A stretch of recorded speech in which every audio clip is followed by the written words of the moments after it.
Complain कर रहे थे लोग. Yeah. They marks सही निकल गए मेरे, but I think this time we are okay. I just have to say go live. Excellent. Now we are live. All right, G. All right, folks, let's get started. In the order that I see the hands raised. Sharmista ji, if you have a question, hand raise कर दो आप अपना. Okay. In the और reaction में. reactions. हाँ जी. Singh साहब, go ahead. SP Singh. Hi, sir. Good morning. Hope you're Good afternoon है जी. good लेकिन ठीक है, afternoon. Yes, sir. मैं Yeah. morning भी accept कर सकता हूँ. Yeah. So I'll just explain the situation so that it's easy for you to answer. So I Yeah. was working on OPTS 1099 with an employer. Mhm. Okay. And then I started my employer STEM with the same employer. Okay. Okay. So instead of W2, I received 1099 for 2 months. ठीक है. So But this is during the time you were on STEM OPT. yeah, I mean, like my STEM OPT just started like 2 months back. No. My question was, you received 1099s while you were on STEM OPT. Yeah. Okay, keep going. So So now I just have question like, can I continue working on 1099 with same the employer? answer is that's risky. It's possible, but it's Mm-hmm. risky because the idea of a 1099 is that you are independent, Mm-hmm. and the idea of a STEM OPT work authorization is that you're being closely supervised. Mm-hmm. So the two things don't quite match. It would be best if you went back to W2. So is it possible for them to recorrect my payments to W2? Okay. I think Uh, so. I think yeah, so. because the main reason I'm asking was I already have H1B approved under counselor. So if I do change of status, will it be Sir, affecting that time? yeah, I think you should correct this before you do anything else. Okay. Okay. Yeah, that's all I had. Thank you so much, All sir. the best, ji. All the Thank you. best. Sumant ji, go ahead, Sumant. Sumant Hello, Penmist. sir. How are you, sir? Hello, sir. Namaste. Good afternoon. Good afternoon. So, I'm currently on my STEM OPT. So, for the upcoming lottery, if my wage is below level 1 and my employer is willing to sponsor, one part of the question is, do you think is there a chance in the lottery system? Second, since I'm on my STEM OPT as well, which is a master's level quota, would there be a problem in the petition filing? First question I understand, second I don't. Let's begin with the first question. Can you enter the lottery when your wage is below the prevailing wage? Now, Yes. we're not talking about setting up a private wage survey or some other wage survey, just the wage is below the level 1 of the wage survey, and the answer is no, you cannot. So the second question is unnecessary to be answered. Okay. So, All right. I have to reach level 1 for the registration itself. At least level 1, yes, sir. Okay. All right. Now, remind the employer that the wage will never be effective if you get your H1B. First, you have to get selected in the lottery, then get the H1B approval, and the wage only kicks in on October 1st, not before. Yeah. Okay. Okay. Okay. All the So, best. so the employer should be like saying at the time of October 1st, his prevailing wage would be level 1. That's how it Not should be. saying, they should actually be meaning it. Yeah. Yeah. Okay. Okay. Got it. Got it. Thank you so much, sir. All right. So all the best. Thank you. Ankit Chaudhary. Ankit ji, go ahead. Yes. Hi, Rajiv ji. How are you doing? Good. बड़े यार Yes. बाबू लग रहे हैं आप. Thank you. So, Rajiv ji, like my 60-day was done on February 16th, and I applied for B2 visa online petition. And I have an offer in hand now, and my current visa stamping is till September of 2026 on my passport. And so how should I go about it? See, problem ये है कि what Trump has written in his $100,000 gift to all of us, that if you don't get a change of status within the US, you are subject to 100,000, from what I remember. Okay. So therefore, First of all, you can't convert from a status pending to status. Okay. You have a B2 pending, that does not give you any status. And you can't convert to another status like H1B when the only reason you are allowed to stay is because you have a status pending, B2. So when you can't convert and your change of status is denied and you leave, then you'll have to take a sack full of money to the consulate. Okay. Okay. So is there an alternative? Like if we file like premium, the H1B, I was hearing that both B2 and H1B would be processed together. Yeah, they And used to also like be. the interview, Hold on, Rajivji, I did hold on, was like during my hold on. 60-day grace period. Bhai Sahab, let me finish what I was saying. Yeah. Okay, वो page, this government has archived that page. So sporadically, I've heard of people getting still treated under the old Biden policy, but the Trump policy does not accommodate that. So you can take your chances. One thing is for sure, if the employer wants you badly enough, if the change of status is denied, B2 is still pending. If B2 gets approved, they can apply again for a change of status. Okay. Okay. Okay. Thank you. You're welcome, sir. Sri, go ahead, Sri. Hello, sir. Okay, tell me something. Sri can be a guy or a girl, right? Yeah. I'm always guessing names. Okay. हाँ श्री जी बोलिए, how can I help you? Huh. So my situation is kind of similar to what the person before me discussed, but the thing is, while my B2 was pending, my new employer actually filed my H1B change of status, and I received an RFE asking about the pending, Status. Yeah, pending status, and yeah. also asking about how am I eligible for this petition, and yeah, that's what I was going So to talk. the argument you want to make is this. Mhm, You want to say, first of all, mhm. that was the policy of the government. Right. Okay. And it Yeah. was a long-standing policy. Yeah. Under the Administrative Procedures Act, you can't change policies without some notice to Mhm, the people who are affected by the policies. Number one. mhm, mhm. Number two, by its own term, the archival says we Mhm. are archiving this page, but some of it is still useful. Yeah. Yeah. So I Same. claim that the one that you are sticking me with is still useful. You should Mhm, apply the old policy mhm. because your archival notice gives us absolutely no information on what is. I think they'll have a very poor case if this went to court. Yeah. Yeah. So my employer's attorney, so what happened is in my RFE, they've mentioned something like the deadline for RFE is May 11th. So they've mentioned something like if the due date of the present notice is reached and a decision on the prior petition has not been made, you should Yeah. respond to this notice and state so. So my employer's attorneys are arguing that I might have to wait until the due date and wait if there's any action on my I'm B2. actually okay with that. But one more thing you can say is Mhm. that part of the problem is because you are sitting on the B2s forever. Yeah. जैसे मुर्गी अंडे पे बैठती बैठती है वैसे आप लोग बैठे हैं किस चीज़ की वेट करें चूजा निकलेगा उसके अंदर से तो these are three very good reasons Mhm, why they should, if not apply the old policy, mhm. use the regulations. They have the discretion to allow you to change status. Yeah. They are not expressly forbidden. Mhm. Davina, yeah, you can just raise your hand. I won't close the call till about 20 minutes more. After that, I won't take any more messages. Yeah, go ahead. You were saying something else, Sri? Yeah, I'm only worried because if I wait until May 11th, my client or my employer may, rescind my offer or pull me back from this role. So I'm like pushing my lawyers to, respond to the RFE, but they're like, they're saying that it can go anyway. I agree. I Mhm. think the arguments that I was telling you are Mhm. arguments of desperate people. Yeah. They are not arguments that carry so much force that I can Mhm. say, oh yeah, you're going to Mhm. win this. Mhm.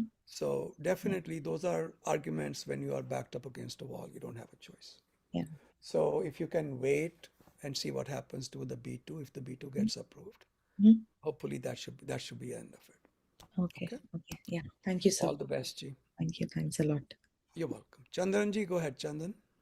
नमस्ते sir ji. Namaste. I think मैंने 2 हफ्ते पहले बात किया था, but I just give you a recap of what my situation is.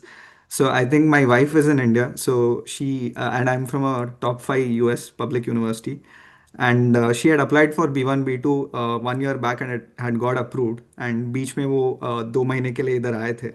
And now मेरा almost ख़त्म हो रहा है, like I am about to transition to OPT. She applied for F2, but then her F2 got denied on 214B, and even they Oh, so cancelled. she applied at the consulate. Okay, got it. Yeah, in India. And F2 got denied, and they even cancelled B1, B2 on 214B. Mhm. And I have a very good profile in terms of school and all. And we had traveled to some Shenzhen countries before. And she had come here on B1, B2 and went back as well. So all of this happened.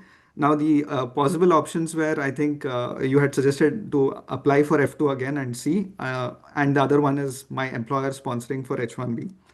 Now recently एक update हुआ है कि मैं I got an offer from another company for which I US company for which I was working in India, and they said I am eligible for L1 now.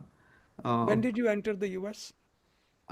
September 2024 uh, is when I Hold on. entered, and I was employed Oh, by them like before that for about 4.5 years at the same company in India. hold on. Just 1 second. Yeah.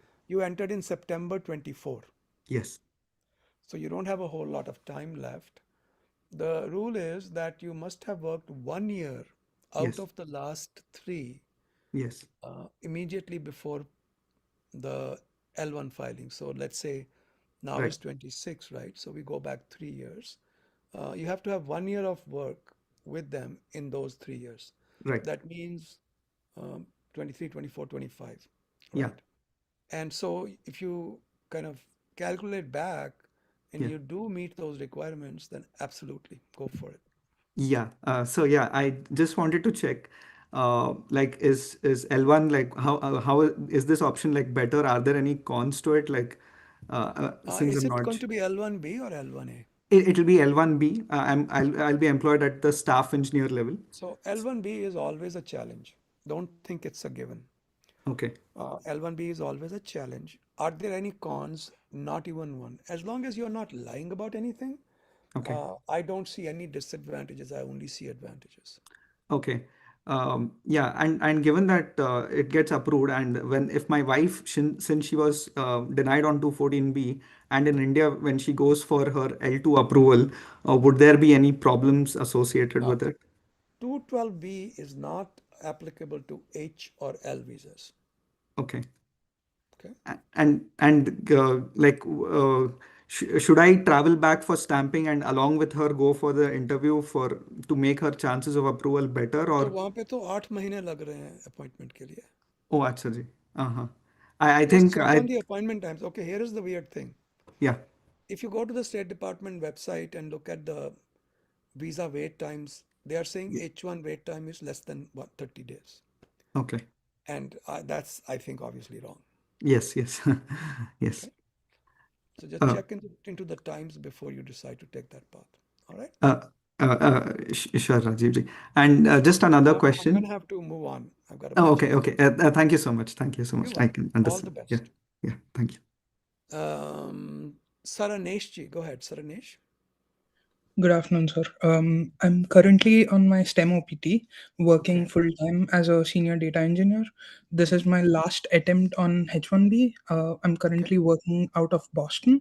So Okay. I've checked the ONET website. I've looked at your articles as well.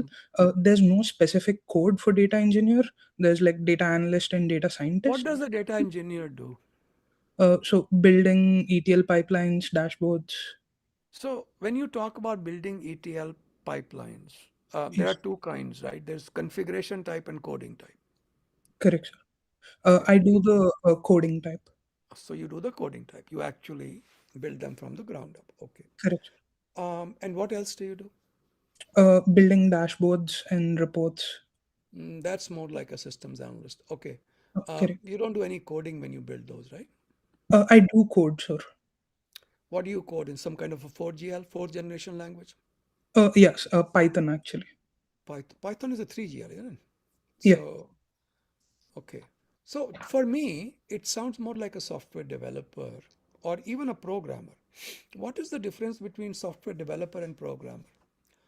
A software developer does everything, starting at the top level system design, below that systems analysis, below that coding, and below that QA. Okay. Mhm. But a programmer only does coding and QA. Right, sir. So if you are, see, and don't think that just because you design your algorithm, you're doing system design.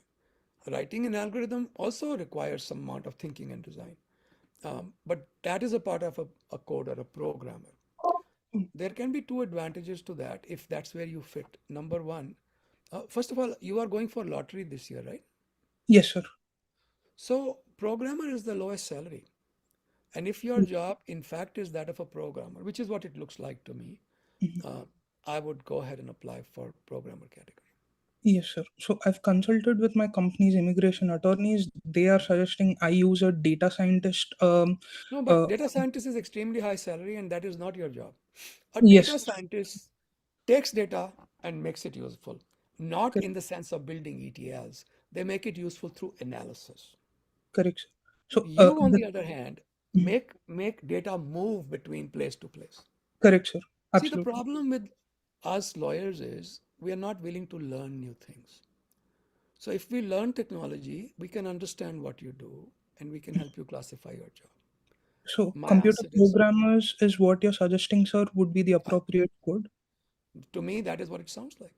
Yes, sir. Because I've suggested computer system analyst. They said that it's in job zone 3, which Systems doesn't. analyst, well, no, that's not true. What has happened is systems analyst was always a safe job title for IT people until a year ago, when the Mhm. government changed the criteria in ONET, but not in OOH, which is the most reliable source. I'm Mhm. still filing systems analysts. I'm still getting them approved. But Mhm. this is not a systems analyst position. This is more Mhm. like a coder. Right, sir. So they said that it's in job zone 3, so we don't No, recommend the computer system analyst. I no, said, but what I told you is that's in practice that's not true. okay, sir. So computer programmers is the appropriate code. I would do the programmer. Thank you so much, sir. All the best, Ji. Aniket Ji, Upadhyay Ji, go ahead. Good afternoon, Aniket, Rajiv ji. good afternoon, Ji. Thank you for Ek second. conducting these sessions. Mhm. Ek second. Oh, yeah, okay. I just want to make sure I talked to the guy before you. I did. Sure, Aniket Ji, my Yeah, pleasure. Tell me, how can I help? yeah, my situation is that I am currently in US on H1B. Hmm? My wife is in India, whose F1 was rejected in November 2025, and Okay. H4 appointments are. It was rejected for 214B. The strange part is he did not get any 221G or 214B. He just handed over the passport and told nothing. We were waiting for some email or any sort of Yeah, communications, but they should none. give you a reason. They should have, yeah. So It's this is. made up by you. Nice. Sharmishta Ji, Sharmishta. Yeah, thank you. Mute yourself, guys. Yeah, Okay, so that Aniket is Ji. correct. So that is the situation, and we are trying for H4 visa, which is not available in near future. The Let appointments me are. ask you this question. Mhm. Was there any kind of fraud or misrepresentation type of situation there with your wife? Uh, Not really. So Okay. this was her F1 was before our marriage. Okay. Like we were in the preparation. So besides that, she was working, and there wasn't anything as such. So it looks to me you should not have a problem in an H4 because Right? typically, if they were Mm-hmm. going to deny her for fraud or misrepresentation grounds, Mm-hmm. they would give her a written denial. Okay. Right. And this denial, if it's a 214B denial, they should still give it in writing. But I can see why this is a relatively minor issue. Yeah, yeah, but I think what I was trying to say is we are now thinking to go for B1, B2. Would it be advisable to do that? Because H4 visas are, करके करके देख लो. yeah, and Uh, H4 wasn't rejected. We are actually hoping to get one, but there are no appointments. yeah, That's the reason we thought you let's can try for you B1, can B2. you can try Aniket ji. Mhm. but it's very unlikely that they'll give you a B1, B2 if they have refused the F1. Okay, They will refuse your phone. Okay, okay. कोशिश करके Uh, देख लो, ठीक है? Definitely, we will try. Second question was like I'm in the first 3 years of my H1B, which would end in September of this year itself. And if I think of leaving US for a while or taking a transfer to India or any other location, is it a wise choice in terms that in future would I be charged 100K? Or where will I stand in Yeah. terms of getting the H1B So back? unless the Trump fine expires or Trump expires, Mm. um, we are stuck with the 100,000. Like my the default extension is yet to come in September. Will I lose that, or so I will No, have to if you go are back to lottery? inside the US, there is no issue. If you're Okay, outside the US, there's probably going to be an issue. okay, understood. Okay, thank you. But nothing is stopping you Hmm? from coming on an L1 if you qualify. I see your point. Yeah, I can Especially if you consider can that get as an well. L1A, that would be tremendous. Mm. Okay. Okay, thank All you. the best, Aniket ji. Sai Ra- Raj, Prashant ji. sorry, Rajiv ji, this is Ahmed. Sorry to interrupt. I Uh, was in the line right from the beginning. My hand was uh, raised, but now I don't see on my icon. Just want to अच्छा, bring to your notice. Thank you so एक much. second. Let me make sure that I'm seeing you. Sort gallery by Yeah, entry time. Yeah, I may have to juggle the gallery. Let me just make sure. sure. Thank Sort you. gallery. Thank you for letting me know, Ahmed. Entry time? नहीं, यार in the order. वही order में हो आप लोग. So I don't know what Looks happened. like I moved out of the meeting and came back. That's the reason probably I lost तो my फिर वो तो then I can't number. do anything about My it. ये bad. तो automated system है ना भैया. Right, अगर right. कोई पर्ची सिस्टम होता तो I would have been happy to account. Sure. Okay. Thank you, Aniket sir. Ji, I'll be wait. you're welcome. Aniket आपका हो गया ना? Please put your hand down. Rajiv, ji, I'm Yeah, another Aniket. अच्छा दो अनिकेत हैं. वो नहीं, वो दूसरे वाले हो गया उनका. I did. Oh, Yeah, okay. sorry. Actually Thanks. मेरे से कोई पूछ रहा था कि इंडिया में राजीव नाम कॉमन है. मैंने कहा यार जहाँ पे 1.4 बिलियन पीपल है हर नाम कॉमन है. So, Sai Prashant ji, go ahead please. Namaskar, Rajiv ji. Thank you so much for doing this session. So I have two questions. I'll keep it really short. Thank So you. first is my key. First is my situation. I'm on H1B, but I got laid off on January 14th. But the pay stub shows the pay period till January 31st. Got a new job offer last week, but still waiting to sign the papers and transfer H1B. First question is, can start date be after that 60-day period as long as the new H1 is filed on time? No, I have always wondered about that. I prefer that you don't put a start date before after the 60-day grace period. I prefer Okay, that. There are arguments for it, but the trick of winning in immigration law is to not get into an argument. right. Okay. So when I can avoid an argument by putting maybe the 60th day of grace period as my start date, why wouldn't I do that? I don't have to employ you until the case actually gets approved, right? Right. And if you want to wait, you can wait. So I personally would put the date within those 60 days. Okay, second question is B2 feasible to extend the authorized stay just so that I can buy a few more weeks Yeah, of we leave? do. We are doing B2s all the time. So far, they're coming through. Okay. It's a there are people who have said, well, there were actually government objections that you can't use B2 to look for a job. And then they backed off of that stand. And so far, we are still getting Yeah, just to buy like a few more weeks of time so that the papers I can go. would. I would if I were you. Okay. And the second question is like for this is for my father. He has an H1 with an approved I-140 and he's considering moving back to India. So, and my mom is on H4. So, can a B2 be filed for my mom Yeah. just so that she can stay for 3 more months if they're Yeah, moving? absolutely.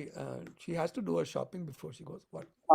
Yeah, just to take care of my sister till she finishes school. I Yeah, thought she was going to that's do some okay. massive But shopping.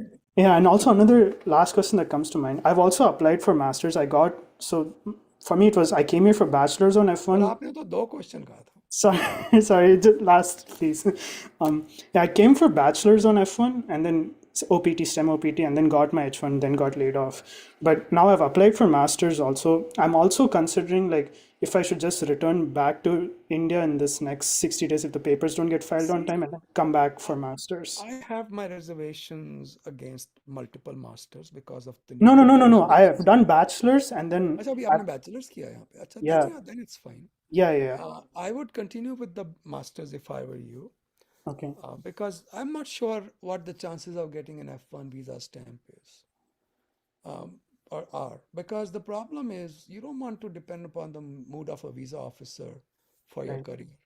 right. So I would rather just do it here. Which, Because you don't even have to go to the USCIS. You simply roll your service into a master's. no. I'm on an H1 right now. That's the So you whole went to point. H1. Sorry. I forgot Right, that. right, So right, you right. were on F1, did all OPT, etc. at Came the up to H1. bachelor's level. Yeah. Came And up to now you're H1. हाँ जी. Yeah. Came up to H1, then got laid off. अच्छा एक बात ना I'm noticing there is a pattern when people try to convert to F1. Government is sending a lot of love Right, letters, RFEs, right. so So that's my thing. See, I haven't seen family in like 5 years. I'm thinking, should I just go back for 4 or 5 months, get a new stamp, and come back? It'll be my first master's after bachelor's and work experience. आपको if you are willing to take the risk of not being able to make it back, sure. Hmm. Because Okay. you would have a problem getting an H1B visa also if you're outside the US. Right. But at least I can say, like, look, I got laid off on H1, but I came back within the 60-day grace period. कोशिश करके देख लो. I mean, you appear to have a clean record so far. Right. But the consulate could say it looks like you are just becoming a professional student. But when somebody is just doing a first master's, I don't think that's it all basically you're at the mercy of the visa officer. Right. See, I've worked 3 years basically after bachelor's Yeah, on you're the definitely at the mercy of the visa officer. Okay. So should I wait for like the I can't predict the outcome. I don't know what's going to happen. so It's your but call. which would be the recommended thing? Wait for this job offer to be signed and transfer the H1 or head back to India into Transfer the H1. transfer the H1. Okay. And say like so and file B2 if I need a few more weeks, like say next week or the week after. That's exactly right. And then I'd have to premium process everything, right? Well, you can't premium process B2. But that next the H1 that is filed, that's Yeah, transferred. that's a discussion between your lawyers and you. Okay. Okay. I So can't decide that for you. I gotta go, sir. okay. But thank you so much, Rajiv ji. You're Yeah. welcome. Sharmistha ji, go ahead, please. Sharmishtha Saha पहले तो बात कर रहे थे, अब भाग गए. कहीं भागी नहीं, सुन रही हूँ सबके केसेस और ज्ञान ले रही हूँ सबसे ही कुछ ना कुछ तरीके से कि मेरा भी तो ओपीटी स्टेम है ना. बताइए. वही तो आपको पता ही है सब कुछ और क्या बताएं. बस मेरा ये दिक्कत है कि मेरा पासपोर्ट रिन्यूअल फिर से मेरा पासपोर्ट एक्सपायर हो रहा है May 31st को. अभी क्या what is the right time to file it, plus things are going on simultaneously, there. Are you applying for H1B, Sharmistha ji? अभी भी नहीं. अभी कहाँ है, एम्प्लॉयर नहीं है ना. लॉटरी के लिए अप्लाई कर रहे हो आप? कहाँ से एम्प्लॉयर करते हैं ना लॉटरी के लिए. अच्छा, तो you don't have an employer. So yeah, apply for. It's always a good idea to apply for your passport as early as you can. हाँ, बट आपको पता है मेरा वो वाला चल रहा है बीच में बैकग्राउंड में, जिसकी बात आपकी साथ हुई थी रिगार्डिंग दैट केस. बुढ़ा हो गया शर्मिष्ठा जी, याद नहीं रहता मेरे को इतना. अभी सामने बोलना नहीं चाहती हूँ, सच बात तो यही है कि वो वाला जहाँ पे आपको मैंने पूछा था कि वीसा केस है, स्टेटस एक्टिव है. याद नहीं मेरे को. बॉटम लाइन ये है कि is there anything that you would have a problem in the passport renewal? ऐसा कुछ है क्या? मुझे वही जानना है आपसे, इसलिए मैं थोड़ा सा बाद में सबसे लास्ट ही बात करती हूँ. आप सबसे बात. आप क्यों नहीं काम करते हो? ये जूम के ऊपर ही ना, जस्ट स्टे हियर. जूम के ऊपर मेरे को एक प्राइवेट मैसेज भेज दो. Okay. Okay, and then let me talk to you. अब मैं अभी stay in the line, just mute yourself. Right. Okay, sure. Madhu ji, go ahead. Guy or a girl? Pata nahi. Madhu. Hello. Hi, sir. My name is Rohit. Surname is Madhu. Acha. Rohit Madhu. Yes. Rohit ji, how can I help you? So, first of all, thank you for hosting this, Rajiv ji. I'm on my last year of STEM OPT, last attempt अच्छा, H1B lot. Rohit साहब एक second. Guys, it's now 12:35. So I've just admitted the last person I can. Actually, we already have more than we can handle. So rest of you guys who are waiting in the waiting room, next Thursday. हाँ जी, Rohit साहब, go ahead please. So, Abhi, I'm a remote employee, and I was discussing with my employer कि, if I go to sort of a county where I get a sort of a level boost, I'm getting a level boost where I go to a different county, Mhm. and yeah, address change वगैरह थोड़ा I'm doing it right now. So, and I'm not, and I'll be staying there or within the 50 miles of that county is my plan if I get picked and all that. Mhm. So, is something I need to be careful of? Yeah, Mhm. definitely, Okay, because government can take the position. See, remember, this is the first time they are doing this okay, wage-based. okay, So we really don't know how it's going to play out. okay. But when you look at the regulations, Uh-huh. in the comments to the regulations, they have said, look, if you try to game the lottery, we'll Yes. come down on you. We'll take that away from you, and Hmm. worse things could happen. So, in a perfect world, what I would Okay, want to do, since you are a remote employee, okay. move there now before the lottery. Yeah, yeah, yeah. I'm going to have a lease, valid lease, No, no, immediately. not just have a lease. That's just Ah, paper. move there. Yeah, yeah, yeah. Actually move Makes sense. there. Got it. Actually Got it. move there and have a long-term lease. Okay? Okay, not a short term. No, no. Have at least a 1-year lease. I was thinking if I get picked, then extend it. I wouldn't. No? I wouldn't do that. Okay. Okay. And one more thing, Rajiv ji. And my I-983 STEM reporting actually, as I said, I'm a remote employee. लेकिन उसमें the address that is the employer side information उसमें mentioned है मेरा employer का address. So there was some, I mean, and my employer, it's not like a big H1B sponsor. Like it's one of No, my but but of. but you are going to apply this year, no? For lottery. Yeah, I'm going to apply this year, but my I-983, usually for remote employees, it's their work, a home location as the work Yeah. location in So why 9983. don't you talk to your DSO and get that correct? Okay, so it's not going to be a problem, right? I If I don't change think it. so. I think they can data fix it.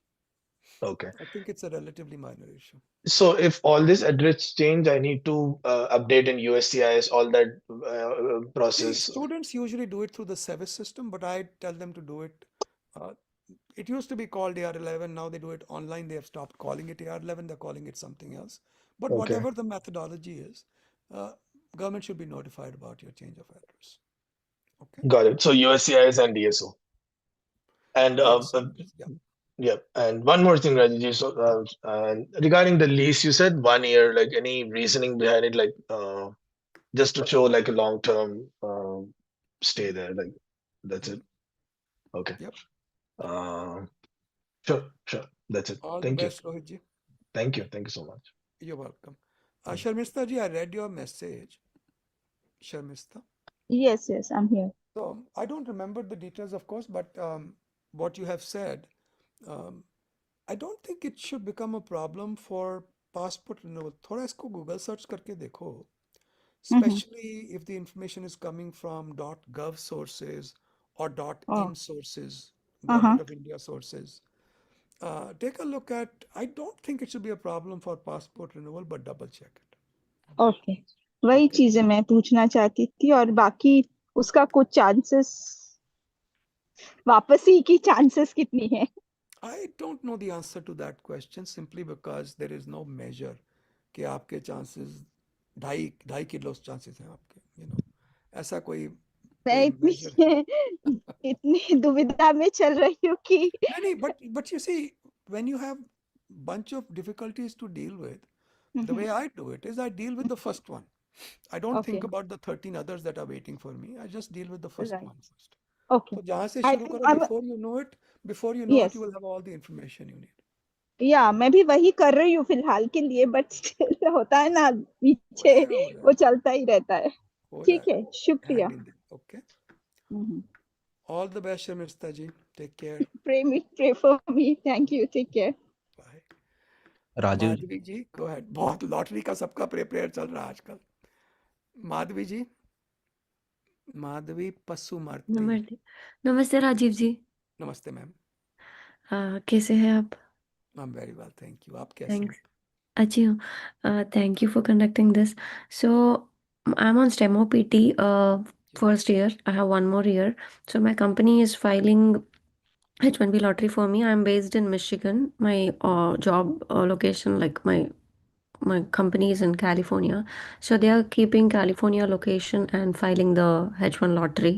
Mhm. So if I just became a co-owner of the house with my husband, like we had to. But Madhavi ji, you are going to work from Michigan, right? I said I'm open to relocation after the H1B works. Then they are going to file from wherever they want. Mm-hmm. So what is the question for So me? if I'm the co-owner of a house, like we just bought a house just 1 week back, so will that affect my job location or like? Arey, if anything, you are going from a lower wage to a higher wage, probably, right? Did you check the wages of the two places? Yeah, I'm on the same role, but the wages in California a bit higher. Yeah. Yeah, so you're not trying to game the system. If anything, you are getting disadvantaged. So I won't worry about it. That's fine. So if I buy a house, so as I said, I wanted to relocate if everything works in October. I wanted to I relocate. think that should be okay, Madhavi ji. The Mm-hmm. problem is if you were trying to game the system in your favor. Here you are disadvantaging yourself because if the wage level is higher, then your chances are lower. है ना? Your California wage level is higher. So Yeah. let's say we have 100,000 wage in California and Hmm. 75,000 in Michigan. Yeah. Okay. And in in California, you come under level 1, but in Michigan, you are under level 2. You are actually getting disadvantaged in moving to California because the wages are higher. Yes. So Yeah. I don't So think they're gonna keep that's, yeah. California wage and file definitely. So will that affect if do I strictly have to be there before itself? Like, No, in this case, I would make an exception. Of course, this is a discussion to be had between your lawyers, your employers, and you. I'm not, I can't make that decision for you. But to me, it makes sense that this is not gaming the system. If anything, it's actually hurting yourself. Okay. yeah. All the best. Yeah. Thank you. Thank you. You're welcome, ji. Ajay Parikh, Ale Parikh, sorry, I'm not wearing my glasses. आपका No नाम worries, ही बदल sorry, दिया sir. मैंने. मैं भी I ऐनक डाल लेता हूँ, then I can see. Ji, here I am. Hello. कैसे हो आप? Thank you बहुत for बढ़िया doing आनंद. this. आप बताओ, what's going on? So I recently got laid off. I'm on a 60-day mark right now. I have to do a hit. So two things. I recently heard you saying that P1 P2 is still a good option. अभी तो चल रहा, अभी तक तो चल रहा. Okay, so I was thinking three options: B1, B2, Day 1 CPT, and Oh, H. see, F1 पे they are sending, like I told you, big love letters and RFEs I saying know. अपनी Yeah. पूरी जीवन कथा बताओ क्यों आप change करना चाहते हो F1 पे. हाँ, तो मतलब F1 is gonna be expensive. H1 transfer not unless someone is ready. But remember one thing, Ale, if you apply for B1 to max, B1 B2 max, you're going to get is 6 months. They are not going to give you an extension. Correct. Yes, that is good. मतलब 6 महीने में अगर job नहीं आ रही है तो फिर लाना था हाँ, मेरे तो फिर India is the हाँ, way to go. I know, right? But वही तो so चलो B1 B2 तो sorted है. For that I'll reach out to your firm. Um, and I then don't think you need a lawyer, but if that's what you want, I'll be happy to take your okay. Oh, but thank you. take advice of like right lawyer. I took like advice of a wrong lawyer and got an RFE. Now I'm नहीं, like वो ऐसा नहीं going through. होता यार. I ऐसा mean, नहीं like he होता. just copy pasted the chat GPT prompt. So, okay, that is the reason why I'm just with experience, I'm saying. So Well, please do. I use a lot of, I use like 4 different AIs. Yeah. Okay. No. The thing is, he just wrote like explore employment opportunities. That is the reason why that triggered, and I have like a other employer offer. So, and he wrote like a wrapping up personal affairs. So that triggered, and I got an RFE. Now I'm like in a situation like do or die.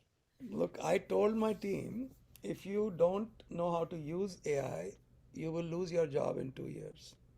And if you don't know what AI cannot do, you'll be fired from your job in 2 years. Yes. So I AI mean, is a like, good. I was like not sure. The government shutdown created this thing, कोई and like बात I नहीं. Let's just sure. move on. I have Okay. a lot more people than I can Okay. handle today. Okay. Okay, But let's sorry. see. नहीं नहीं Yes. कोई बात नहीं. I think that was a good comment. Thank you for sharing. कौन Yeah. बात कर रहा था भाई मेरे साथ? किसी के साथ बात चल रही थी. कौन था? Prithviraj Padte is registering with you नहीं नहीं today. नहीं, वो आपका तो मुझे पता है. कोई और Yes. बात कर रहा था. किसके Alay, साथ? alay. हाँ अलय. Yes. क्या बात कर रहे थे हम लोग? So I was okay. So B1 B2 is one of the option. The second option is so one of the companies ready to file my H1 transfer. My initial I've done software engineering. Sorry, computer science. I was working as software engineer. My H1 company got approved. At that time, I was doing business analyst role. So they did it under management analyst SOC code, Yeah. level 1 wage. Yeah. Now when I was planning to like I might have an offer from another company, they were saying they want the wage level is level 1 wage, uh, but they are saying they would file it under SDE even if it is a IT business analyst kind of role. What is So SDE? Software developer. software developer. Okay. So there the wage देखो, level goes to stop there for a second. okay. As a computer science major, Mm-hmm. um, your job could have many flavors. You Correct. could be a database administrator, data architect, data scientist. You could be a programmer. You could be a systems analyst. You could be a network architect. There are so many jobs. Okay. Correct. And you qualify for all of them. Look at me. I have a degree, I have multiple degrees in law. Um, and I have a degree in biology. So if I got my H1B approval as a lawyer, and then I decided, you know what, I miss my biology and I'm going to go back to being a biologist, I can do that. And that's not disallowed. Just Okay. because my H1B approval was under one category, I can move to another category as long as I qualify for it. Okay. My issue is like so I already got a RFE. I was on D1 CPT when my H1 got approved. I got RFE back then. It was a normal RFE. I talked with you and everything was sorted. Um, so I'm worried about the next RFE. So do you think chances of RFE if they file it under level 1 wage? I hate level one wages. Okay. Okay. Okay. Because level one is for those people who are still learning the job. Correct. Think about your first year out of school. Makes sense. Totally makes sense. Yeah, so I So would be level very 2 wage. careful. That's again, look at other codes. Is there something else you better qualify under? Are you a programmer? Are you a systems analyst? So look at other codes also. Okay, perfect. And then so level 2 wage is the way to go. And they are saying that I can start working I can start working once my H1 is approved, not the transfer process goes to USCIS. So how much does that No, I mean, I can that be done? just tell them to look at H1B portability. Just Google it. No, they are saying like I can, but they would be like they would like me to start once Okay, well, it gets. that's their. I mean, until the H1B is actually approved, they are not bound to it to hire you. But then that would surpass my 60-day period. Yeah, but if you have your H1B filed within 60 days, you're okay. Oh, so I thought I need to Yeah, have. see, starting work, if Mhm. your H1B is filed within 60 days, is an option, not an obligation. Okay. अगर आप काम नहीं करना चाहते और the employer doesn't want you to start work, Mhm. आजकल तो आज जिम्बाब्वे के साथ क्या I didn't watch the I did I not don't know. watch, but yeah. हाँ, तो घर पे बैठ के क्रिकेट देखो आराम से, जब हो जाएगा तो फिर Okay. ठीक थैंक है यू सर। नहीं, ये आरएफई का थोड़ा डर अभी ज्यादा है जिंदगी में। अरे क्या RFE is RFE India won. Of course, Arpita, I knew they were going to win. The run rate required was like 30.5. I don't watch the whole thing. I just see periodically the score. 30.5 का run rate कौन ले सकता? तो and in any case, RFEs तो आती रहती हैं. RFEs are okay. So Okay, what? As long as we win, what do we care? okay. Thank you so much, sir. I All the think, best. yeah, I think that's about it. Yeah. So basically, oh yeah, by the way, I need to tell them to start my employment date at least in the offer letter on the 59th or 60th day, right? I like it to be within 60 days. Yes. Okay. ठीक है. Perfect. Thank you, sir. All the best. Thank you. Akshay ji, go ahead. Akshay. Hi, Rajiv ji. I Hello. was previously on H1B. I did a change of status to B2. It was approved, and then my B2 was expiring, so I did a change of status to F1, day one CPT, and that was also approved. And now my H1 stamp is expiring soon. And in case if I get my job after my H1 stamp is expired, can they approve my visa and can they ask me to go out of the country, get a stamp, and No, come? see, when you are inside the United States, your visa Yes. stamp has no relevance. Only Okay. your I-94 matters. Okay. So don't worry about the visa expiry. Okay. Okay, so my stamp doesn't, it's not necessary. It They'll does not. approve my case. They can send an RFE or they'll approve my case, but they won't ask me for a stamp, right? They will not. Okay, thanks a lot. All the best. Amok ji, go ahead. Looking Good sharp. afternoon, sir. Good afternoon, sir. Thank you for taking the time today. So I'm in a unique situation. My wife and my kid are stuck in India for the last 8 months. My kid is obviously a US citizen. My wife is on H4. She already has a B1, B2 visa stamped, but my company lawyers are saying that she will have to get a stamp for H4 to come back in. I So disagree. I disagree. Look, if she wants to come on a B2, they can, she should tell them, I'm going to go join my husband who's on H1B. Okay. They can, of course, tell her, no, go get an H4. And then she can tell them, H4 is backed up 8 months in India. right. This little child is a US citizen. He misses his father. I want our family to be together. Just be honest about it. Don't play any games with the government. Right, but if no, so the company is fine. It's just that the lawyers are saying that she'll be stopped at the port See, and not be allowed to come in anyways. I So can understand that, but I can respect that opinion. There's nothing wrong with that opinion.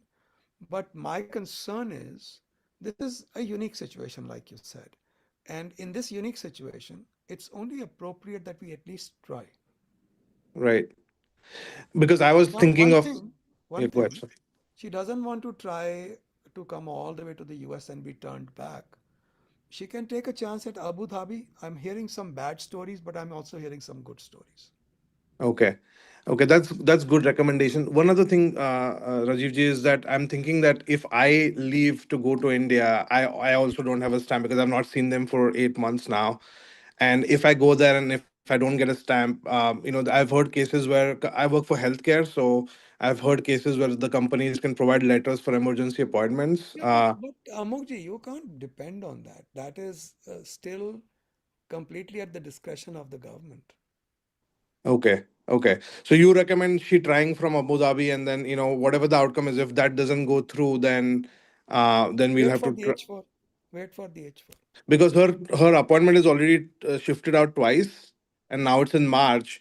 So the lawyers are also thinking like, why is it shifting out all the time? Can they actually see the portal appointments? Like, can I give them access to it and see it? Or they can they already see it or You could send them a screenshot. okay, but they can't see it directly, right? They so I even don't know. But you can actually, if nothing else, put them on Zoom or Google Meet or one of those platforms and just show them. yeah, because what is happening is to your point, right? They're seeing these the government schedules and they're like, okay, why is this not moving? But the reality on the ground is very different. Um, Well, if they are immigration lawyers, they already know. If they are not immigration lawyers, you can do nothing with that. Okay. And then one last question, Rajit. If I do go to India, right, and if I do get stuck there and if I lose my job, I have a approved I-140. So if I have to come back to the US with any other company, will that 100,000 rule apply to me? And if I do Unless go ahead, unless the 100,000 expires or Trump expires. okay. But the green card priority date will remain, and I can still apply for my green card. Even if Yes, the you priority can. date passes, right? That's a very long discussion. You should talk Okay. with your lawyers. But Okay. the bottom line is the priority date is yours forever. Okay. Even if the priority date passes, I'll still be able to file Oh, through that. yes. Oh, Okay. yes. As long All as you right. have that job available. Okay. Thank you so much, Rajiv You're ji. welcome. All the best, Jim. Thank you. Karthik's iPhone. Oh, Karthik's iPhone. yeah. Hi, Rajiv ji. Hello, sir. So I am actually I was on H1B. I got my H1B from Amazon and I was laid off. I switched to B2 and later I left India, like I left the country. I'm in India right now. And yeah, my only question is, can I interview with a company and return to US without the 100K? If you are outside the US, probably not. You have to pay the 100,000. Okay, okay. And what if the September timeline, like the thing pass, like the provision expires? Oh, yeah, it's expiring on September 30th, right? So Yeah. after that, it will have to be renewed. Um, Unfortunately, the elections are in November. Okay. If Trump's party loses big in November, Okay. their power is going to be substantially diminished. So Okay. we'll see. We'll see what Okay. happens. Okay. All So, right. so I was on B2. I left the country, and now I'm in India. So, if I want to come back right now, I might be subjected to the 100K fee I unless think the. you will be. I think Okay. you will be. But again, the proclamation is so poorly written. It's so difficult to piece it together what they're saying. Okay. Got it. Thanks a lot, Rajiv ji. Yeah, you're welcome, sir. Anandji, Anand Reddy Sripati, go ahead, please. Hello, sir. Thank you for the session. So I have already a perm case that's already filed in my previous company, Mhm. but I had to switch to my new company now because I was hearing a lot of layoff issues with my previous Mhm. company. So I moved to a new company now, and in the next 2 months, my perm, which was filed with my previous company, is Mhm. expected to be the priority date for it. I mean, not the priority date, but I think it's the processing time will end. Mhm. So I just want to know if I can go back to my previous company now. If they did not withdraw my perm case, can I choose to take the same perm? This is a very lengthy discussion beyond the scope of this call. Oh, sorry. Bottom line is talk to your lawyers. Mhm, There's definitely an element of intention. If mhm, your intention was to continue to work with them, why did you leave? And if their intention was to have you continue to work, why did they let you leave? mhm, Continuity when you are working for an employer is one of the signatures of a proper PERM application. Somebody mhm, says, I'm going to work here forever, and then leaves and then comes back again, unless there is a good explanation, mhm. it could be a problem. I can't get Okay. into what is a good explanation, but talk to your lawyers about it. Okay? Okay. Okay. But I just want to know if that is It is allowed by it is USCIS. allowed by law. No law stops you, Mhm. but common sense says it should be a good reason. All right. Okay. Okay. Sure. Sure. All right. Thank you, sir. All the best. Fazal ji, Thank go you. ahead. Fazal. Fazal, I can't hear you if you're talking. Okay. Um, I guess we'll see if you can resolve your audio issues. Yash ji, काय सांगितलं यश? तुम्हाला येतं Marathi sir? अरे बाबा, I was born in Mumbai, yaar. Oh, sorry. I didn't know that. Yeah. First of all, thank you for I really appreciate you taking so much of time to help us. Of course. Um, so I'm in a situation where let me give you a brief about what's happening. My perm was filed on December 12th of last year, 2025. Mhm. And my H1B 6-year limit is going to reach in November 10th this year, When was 2026. the perm filed once again? September Dece- last year? December 12th. December. So, and the perm is your H1 is expiring September. No, November 10th, 2025. So you have So a I few have days gap. a 32-day gap Ouch. in. Mm. Because see, the problem is if you are sent outside the US, normally it would not be a difficult thing. So you've gone for a month and a half. So what? You can come back after you get an H-1B. Now you could get stuck with 100,000 fine. Yeah. So I think you would have to convert to a B1, B2. So my question is, when I spoke to my lawyer, she said that I cannot go out of my H-1B visa, Mhm. and if my H-1B goes out of status in on November 10th, then I cannot return back to my H-1B. I have to re-enter the lottery. Okay, this woman has not read the law since 2015. Okay. Oh, not even 20. Actually, hold on, I'm sorry. Since 2005. Okay. Because December 2005, this changed. I Okay. even remember the date, December 31st to 2005. Yeah. The chief of operations was William Yates. Hmm. Before he left office and retired, he said, we are going to change this stupid interpretation, because the interpretation used to be, in order to get seventh year, you have to be already in H1B. And the Uh-huh. logic was, the law says extension. Extension presupposes that the status should be still the same, right? Hmm. And even if there's a 1 day gap, you're out of luck. Hmm. December 31st, 2005, he says, the nonsense, we don't care if there's 1 year gap or even 10-year gap between your H1s. Hmm. You can still come back without the lottery as soon as you become eligible. Oh, and that's what I was trying to explain to her. And I was like, I should move on to a B1 or B2 Yeah. visa. I already spoke to my managers. I will not be working for a month from November 10th to December 12th. And once December 12th comes, she can apply for my extension and then I'll start working again. That is exactly right.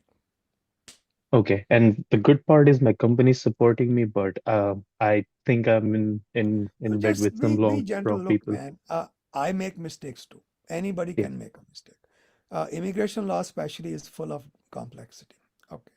Um, I would just very gently suggest that please let's take a second opinion. You don't have to take And my opinion. There are thousands of other lawyers. It's the exception rather than the rule for people not to know this. So the good part about this is that I brought her into the company because my company doesn't have immigration law.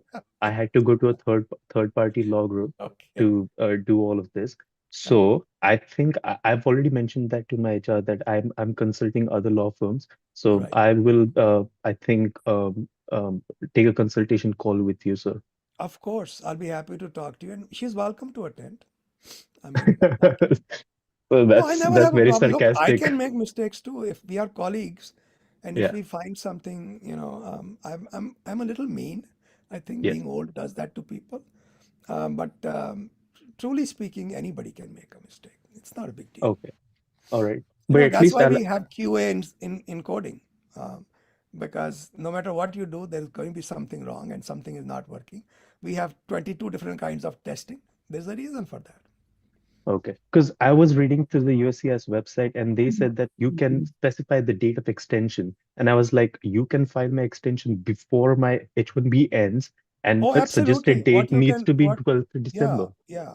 The 1 year extension, which is based upon the STEM, based upon the PERM pending, can actually be an interesting combination. So what we do is, let's say that your PERM will be pending in December.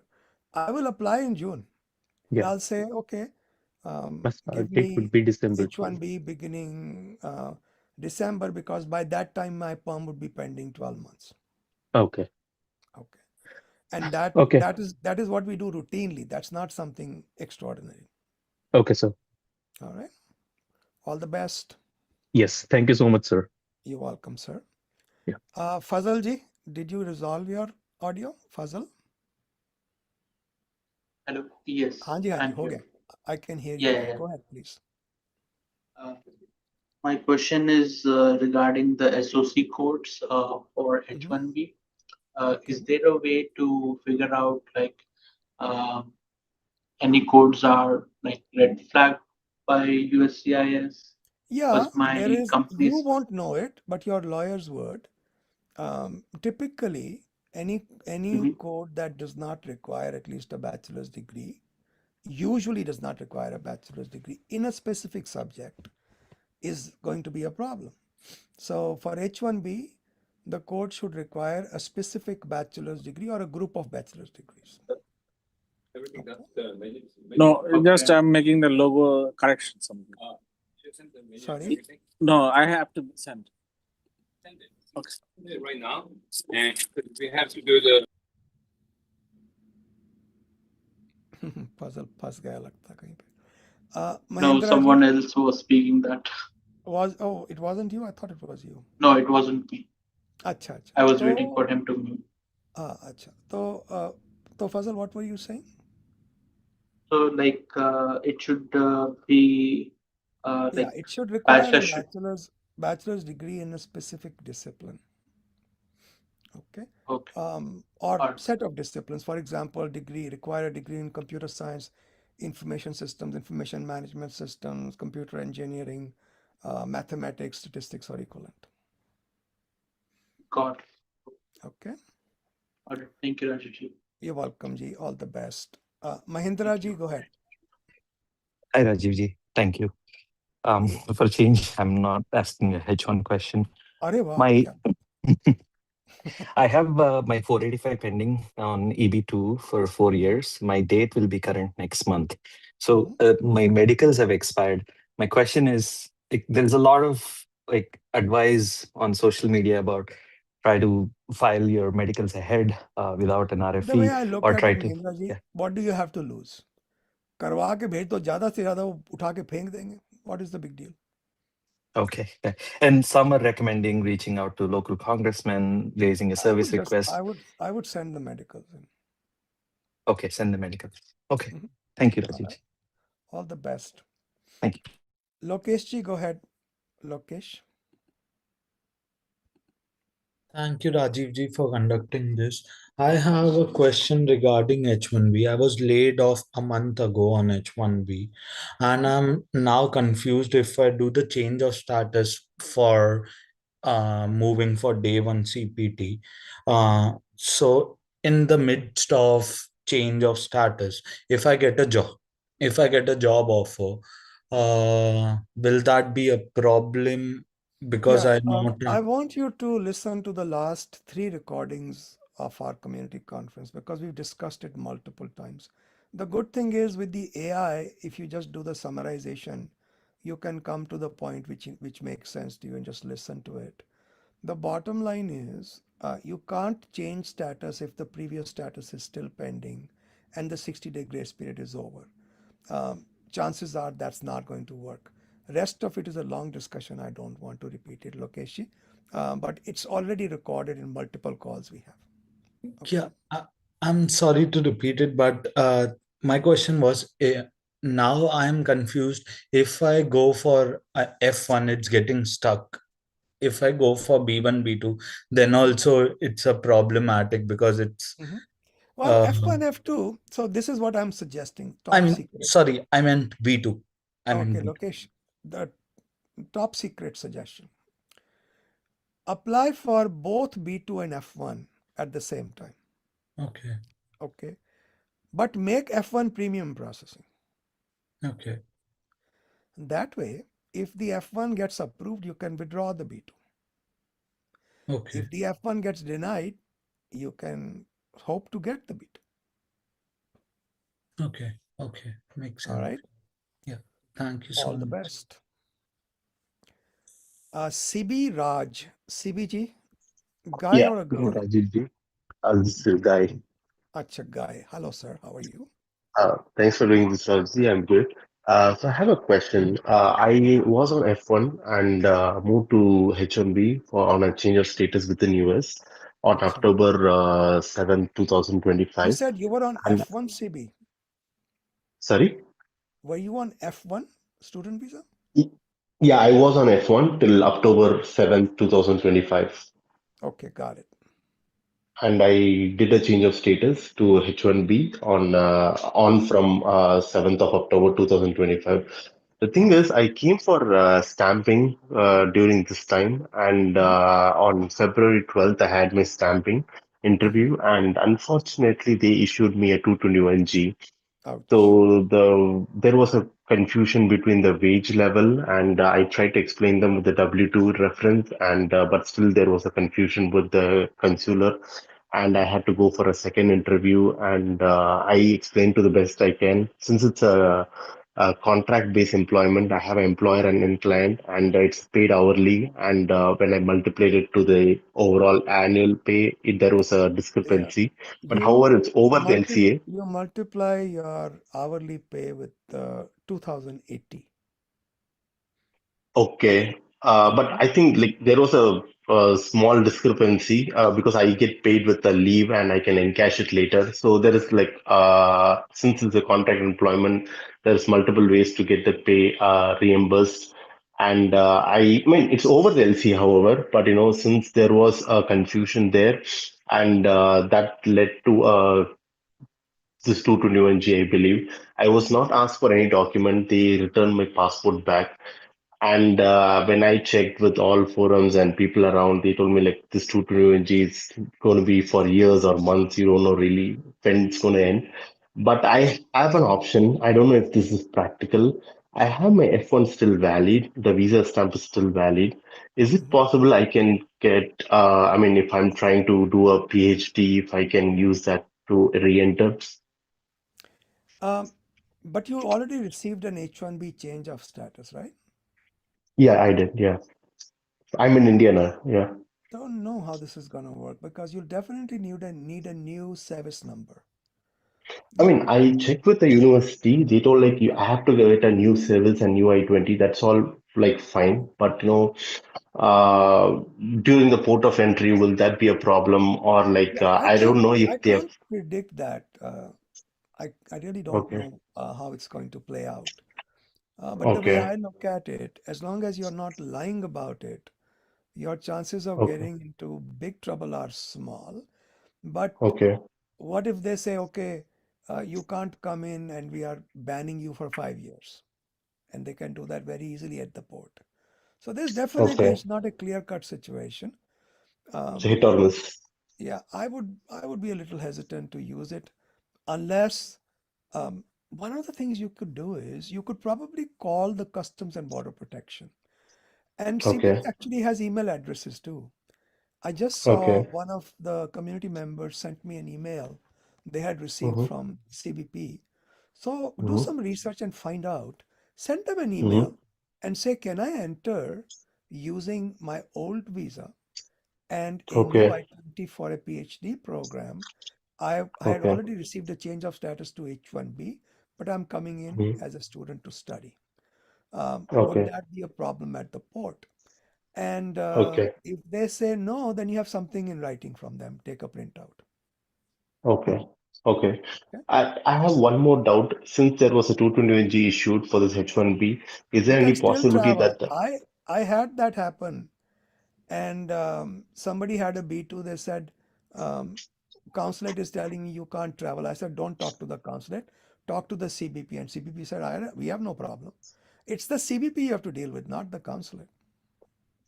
no, I mean like since I had this 221G, I don't know if in background, without my knowledge, they have revoked my F1 without my knowledge. Since there is still a validity, That maybe is if very that's a, unlikely because they physically cancel the F1. okay, I mean like with a stamp. Yeah, they put something across it, or they, I don't know exactly what all they do, but there's a physical sign that this visa has been Okay. canceled. Okay. Oh, okay. Okay. Okay. So there All right. is try you can do. Okay. Yeah, you Thank you, can sir. certainly Thank try. you. All right. All the best. Yeah, thank you. B as in boy. Hey, hi Rajiv ji. I Yeah. need some time. Can you please move on to another candidate? I won't have enough time. Right now, I've got 46 people Yeah, waiting. I'm on another call, Rajiv ji. Okay. Pranita ji, go ahead. Pranita Dusane. Yes, Rajiv ji. So good morning. आपकी वो Thank you. आवाज वो जैसे मिथुन चक्रवर्ती की आती थी ना disco करते I don't know, maybe. Yeah, well, yeah, I feel like Yes. I'm in a disco. Yes. So first of all, thank you for this call. We already talked before on last Thursday's call.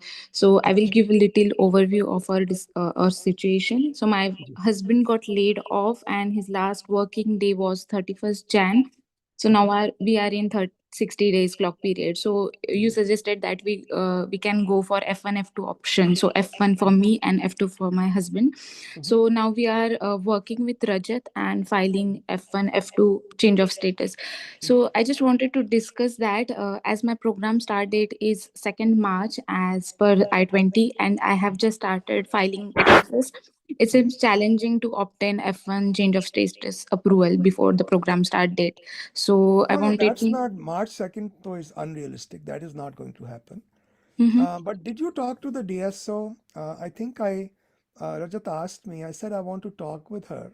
Mhm. And what I was going to tell you was that talk with the DSO if they don't have any problem with you starting school on H4, and Yes, even if we they did shouldn't. talk with them. What did they say?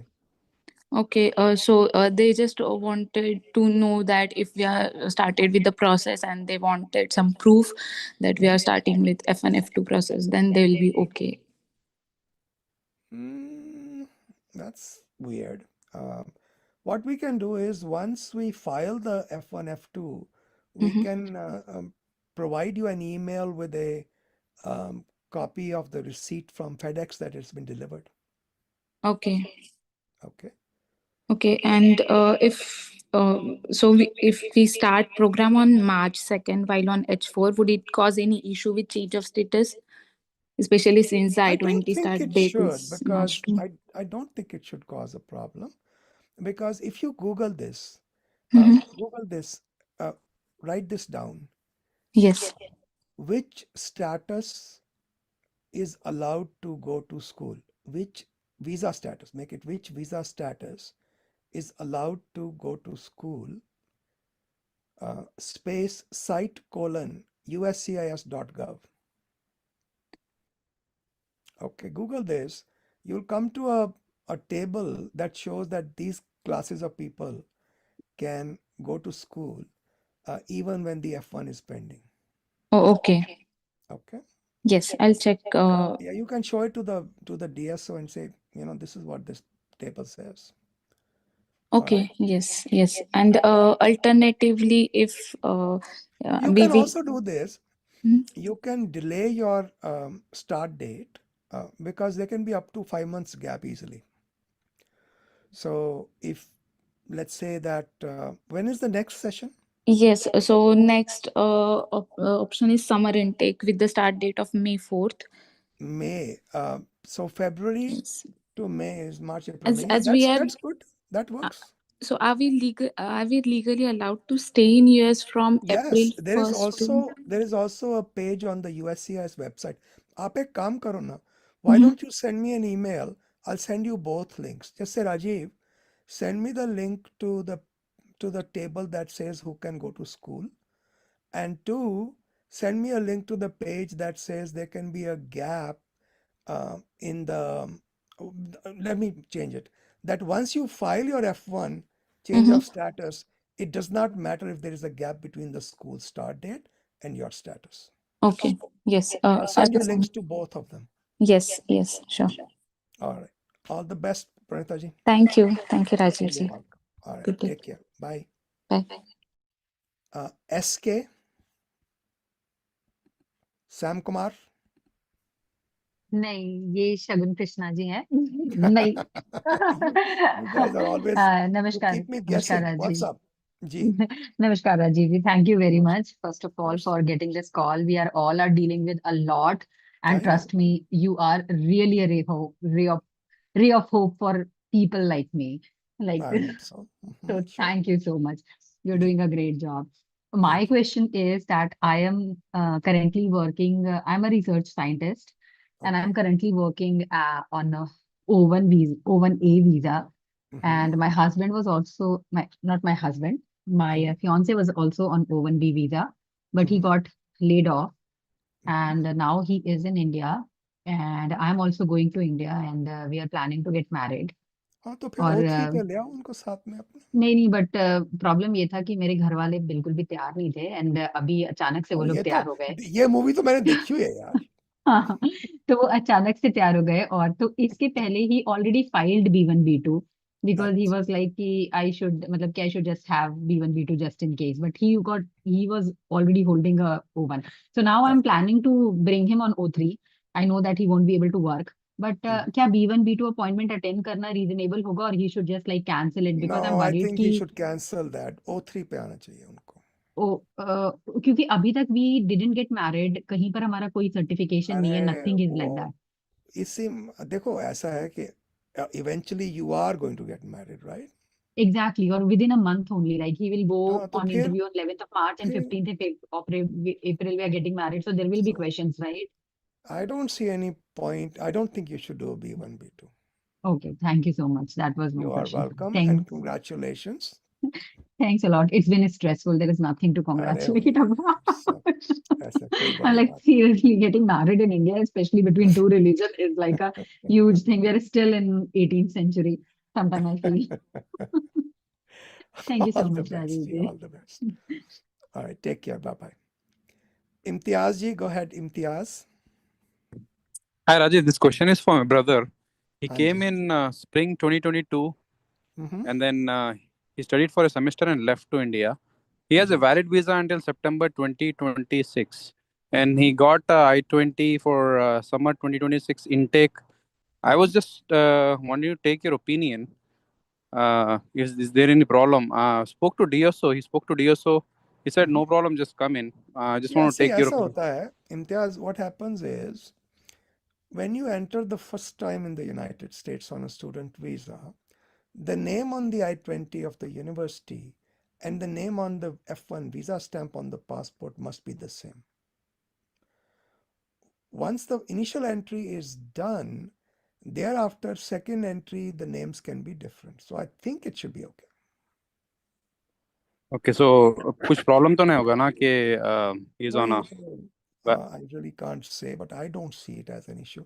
Is there a reason why he quit after the first semester? medical reason. So that is a very good case for a re-entry. No, I think he'll be fine. But just bring some proof that there was a medical problem. Acha, and then at port of entry, do you foresee any I think challenges? with the reason that you have just told me, I think he'll be fine. Okay, thank All you. right. Appreciate All it. the best, ji. Thanks. Aditya ji, go ahead, Aditya. Hi, good afternoon, sir. Good Thank you afternoon. for doing this.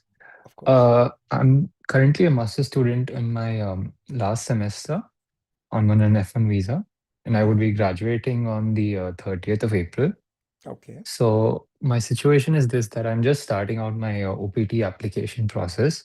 Okay. However, I wanted to travel to India Mhm. at the end of May for my sister's marriage. Mhm. So I'm just worried about issues तो that I may OP2 को face. Premium करवा दो ना, just do premium processing. Okay. OPT को So, premium करवा के job start करके एक दो पे स्टब्स हो जाएंगे तब तक then go. okay, so I would need a job offer and an EAD card to re-enter. Well, obviously, I mean, if you are coming back, they would want to know if you have a job and all. Does a volunteer position count in the situation? It should count. Get a letter. Also carry some evidence how you are going to support yourself. Okay. And when I leave the US, does it forfeit the grace period? The 60-day grace period? Yes, yes. How does that matter? Okay, I was just asking. Yeah, I think it does forfeit it. But Okay, in any case, how does it matter? You're going to be on OPT anyway, right? yes. And what about, so does the start date I select on the OPT application make a difference to when I can Yeah, re-enter the there US? are 3 different dates you are trying to balance. Take the help of your DSO. Make sure you get that right. नहीं तो deny हो जाएगा आपका. Okay. Last thing is, what about an RFE while I'm in India? But Yeah, you're that's saying if always a I, problem. इसीलिए मैं आपको बोल रहा हूँ प्रीमियम करके जॉब okay, स्टार्ट करके फिर जाओ. all right, okay. All the Yeah, that's, best. thank you so much. You're welcome, ji. Jamin Patel, go ahead. Yeah, Rajiv, thank you for doing this. Of course. I have a question regarding the current situation. And again, like many others, I'm on STEM OPT right now. And this is going to be my final chance.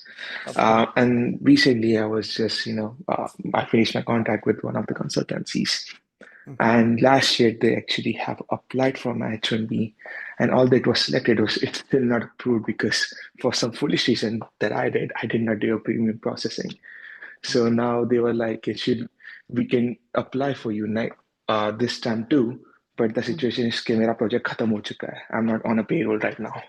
अच्छा. So what can I do? And also at the same time, also looking for कि uncapped H1B हो सकता है तो वो भी कर सकता हो hospitals wire तो या तो academia wire. So I kind of lost track of this conversation. Hold on one second. Yes. So you were on STEM OPT, which is no STEM OPT is pending. No, I'm on STEM OPT. Achha, you are on STEM OPT. Yes. Okay. And the job is expiring, unemployment is expiring. I'm not sure exactly what happened. Sorry. I can repeat this again. Yeah. तो हुआ ये है कि STEM OPT में हूँ मैं फिलहाल. But the funny thing that happened was like last year, मेरे consultancy firms जो था उन लोगों ने मेरे लिए they have applied for H1B and it was selected. It was not yet approved. अच्छा. क्योंकि USCIS के delays सब चल रहे, right? So that was last year though, right? That was last year. It's not this year, right? So you can apply for the lottery again. I can apply for the lottery, but right now you can't apply for a lottery twice in the same fiscal year, but you can apply in the next year, which is now. Okay. Another thing, when I applied with them, I was actually working with them. I had enough, legit payroll via third party, and that's how consultancy works basically. But now my project ended like last month, January 31st go. And right now at this very moment, I'm literally jobless and no payroll. So I was thinking, so no employer should apply for your H1B lottery unless they have a specific project for you. Yeah, that's the whole question. So the other thing I was looking for, kya kar sakta? So I was like, maybe I can look for an uncapped H1B employers like academia या तो hospitals because I have cap exempt would be the best thing, sure. Yeah, cap exempt because I'm a scientist by profession. So I was thinking even if I work in a hospital, they can also apply for me as a cap exempt H1B. Not all hospitals. University affiliated non-profit hospitals or research affiliated or research hospitals. These are the kind of, not all hospitals are cap exempt. Achha. And other thing I was thinking, I can do another master's like MBA or something like that, which would be a day one. I would discourage multiple masters. Okay. You can do a PhD if you want. I think that should be fine. Okay. Can I start with a master's and then convert to a PhD? Is that a possibility? Because late bhi ho gaya, right?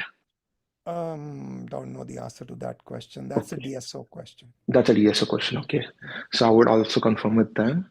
Yeah. And the last thing, do you think I should also apply for B1, B2 just to be safe?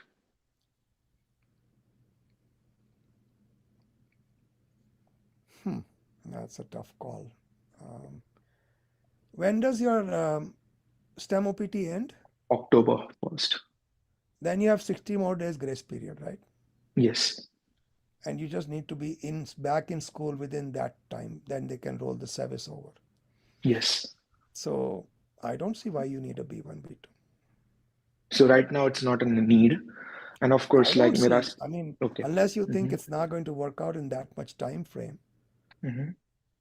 It should work out technically because I'm also applying rigorously and I'm just using all of my connections right now. You can apply B1, B2 at the last moment or so. No? Yeah, that makes sense. So right now, according to you, I should just focus on getting according to you, what should I do right now? Of course, I'm focusing for an uncapped H1B sponsor. I would say cap exempt H1 would be great. F1 for a PhD is a very good choice. And if let's say that while you start your PhD, you get an H-1B cap exempt H-1B, Mhm. you can always plan it so that you start your H-1B at a time when your full course load for a semester is over. Once you Mhm. get on to H-1B, you can still continue your PhD and you can do it part-time. Oh, I can. I was not aware of that. Yeah, Yeah. see, H-1B allows you to go to school. And the Mm. advantage is on H-1B, you can go to school part-time. You don't have to maintain a full course load. Acha. So if I I can ask my university, okay, if I want to do a PhD, then also my master's का जो credit है, that would be included in that, right? Because I did finish my master's with that particular university. मैंने तो कभी PhD करी नहीं भैया मुझे तो पता नहीं इस बात का. Rajiv ji, I echo that because I have done PhD in a similar fashion. Because you can reach out to me. I can guide you. Aditya Padate is talking. Yeah, Jaimin, yeah. Jaimin, Rajiv ji, I have done my Yes, yes. PhD from आप इनको University of Cumberland. directly contact कर Yeah, सकते हो. yeah. I can help him And he on those won't, questions. if he charges you, let me know. No, I'm not going Just to. kidding. No. Thank you so much, Dr. Yeah, Aditya Padate. sure. Absolutely. No, we I have to will try stand with to. each other, guys, of course. Yes, No definitely. I problem. really I was in the appreciate the similar help. situation 6 years ago. So अभी now तो you are. that is why he says Dr. Aditya Badade. ऐसा छोटा मोटा आदमी नहीं है ये. Yeah, I went through all the stuff. I can help you. No worries. Wonderful. Reach out to me. Thank you so Okay. much. My Yes. email ID is just first name dot last name at gmail.com. Oh, then that's Okay. even easier. Jaimin, all the Dr. best. Thank you so much. I really appreciate You're it. And welcome. thank you so much, Dr. Aditya Sure. Padate. Reach out to me. I'll help you. Don't worry. Yes. Devina ke Divina. Oh, that's Davina. Thank All you. right, but I can never keep that straight. It's Devina. No Okay. worries. Ji ma'am, how can I help you? I had a quick question. So, I have a valid H-1B stamp which I recently got with my current employer, and I was thinking of switching employers in September.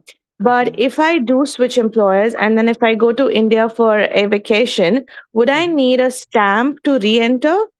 No. The So I stamp can use. belongs to you. It doesn't belong to a particular employer. So if you got an IBM stamp, you can travel with an Oracle approval. Okay, sounds good. So, and one more other case is that my passport is expiring in 2027. So So my normally I-94. what happens is when your passport is expiring, just you may not have asked this question, but you will carry two passports together. One will have the stamp and the other one will be the valid one. Okay, so since it's expiring in 2027, is there a rule that I should be there like 6 months validity of my passport when I'm entering, or that does not matter? Actually, the rule, if I remember correctly, is that passport should be valid 6 months beyond your date of stay. Okay.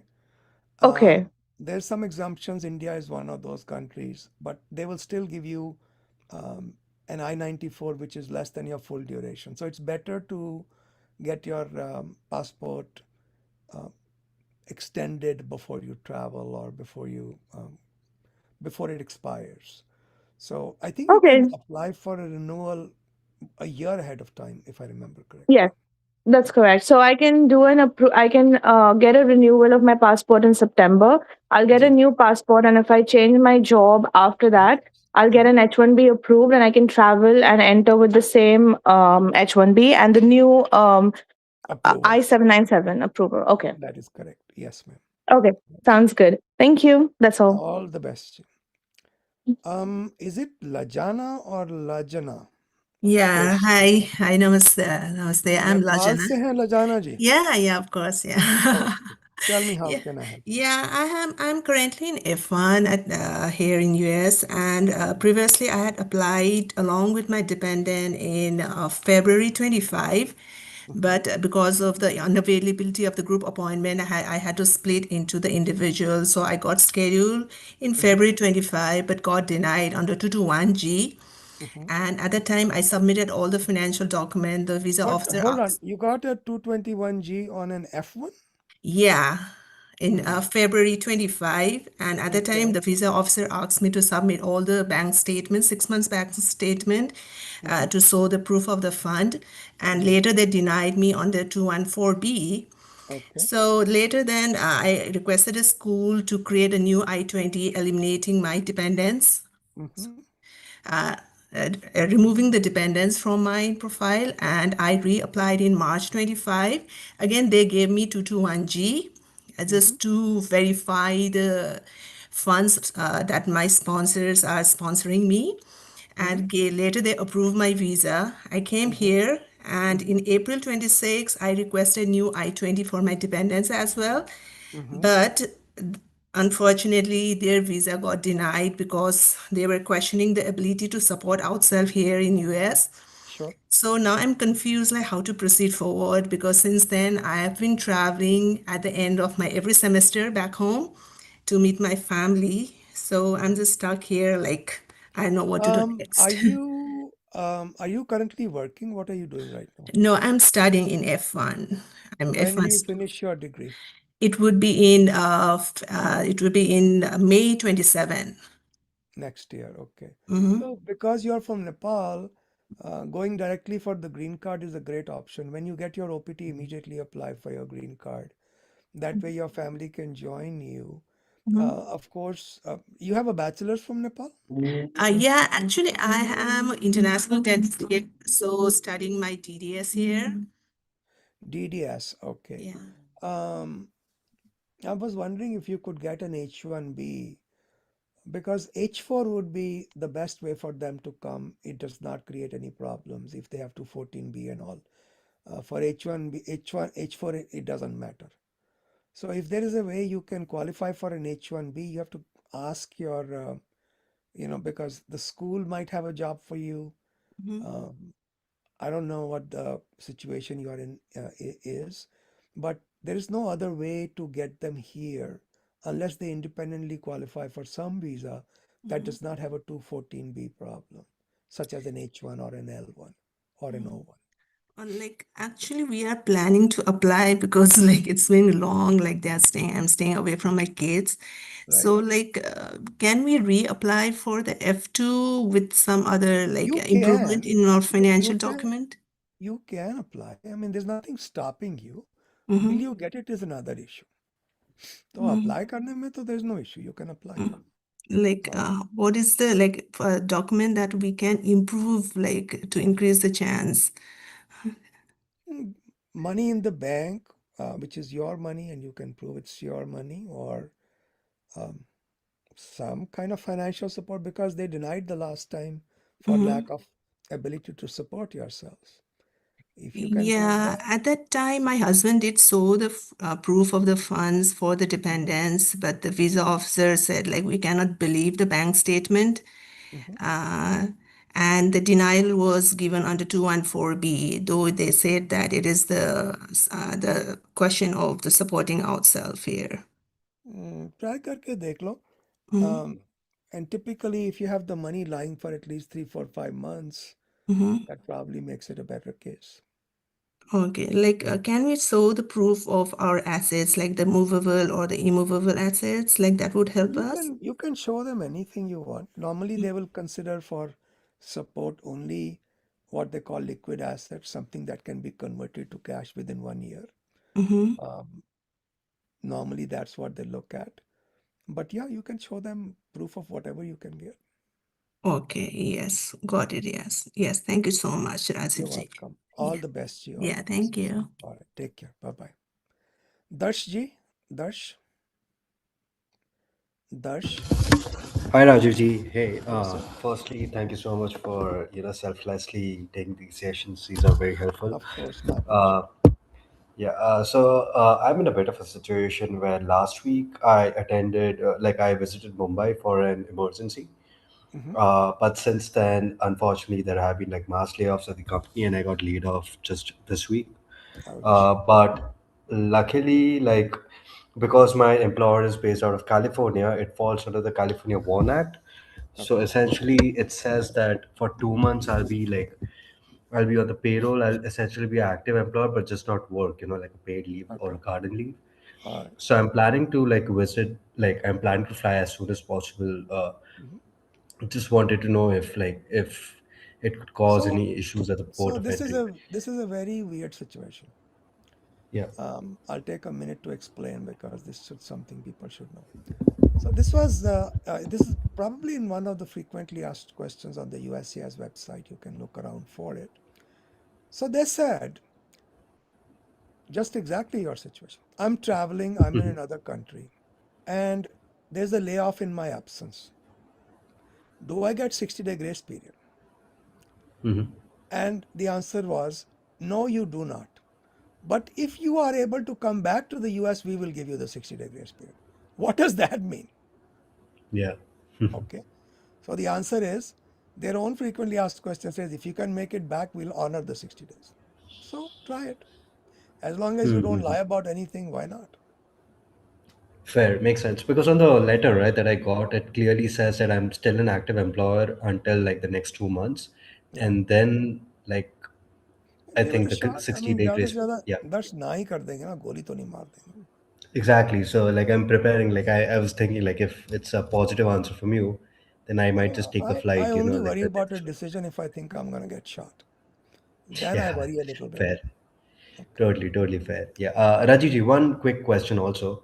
Mhm. Uh, so because I'm in this situation, right? Like I'll probably be not looking for a long-term accommodation till I find some other job.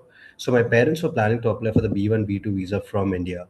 Mhm. So there they ask if your son, like if your son or whoever is on like H1B there, where does they say? So like, can I just give my friend's address or something for No, now? you should Like because always I'll tell be the truth, Darshi. okay, इसमें okay, never okay, lie about anything with the government. Just okay, tell okay. them the truth that I'm still in a temporary position. As soon as Hmm. I change jobs, I'll be getting my own accommodations. So that's No, fine. no, sir. On the B1, B2 form, right? They just asked like if You mean your your parents son is a B1 B2 form? yeah, yeah, yeah. Oh, if it's your parents B1 B2 form, they can give your friend's address. Okay, okay, that's fine, I right? don't see any problem with that because you're staying there, right, with your friend?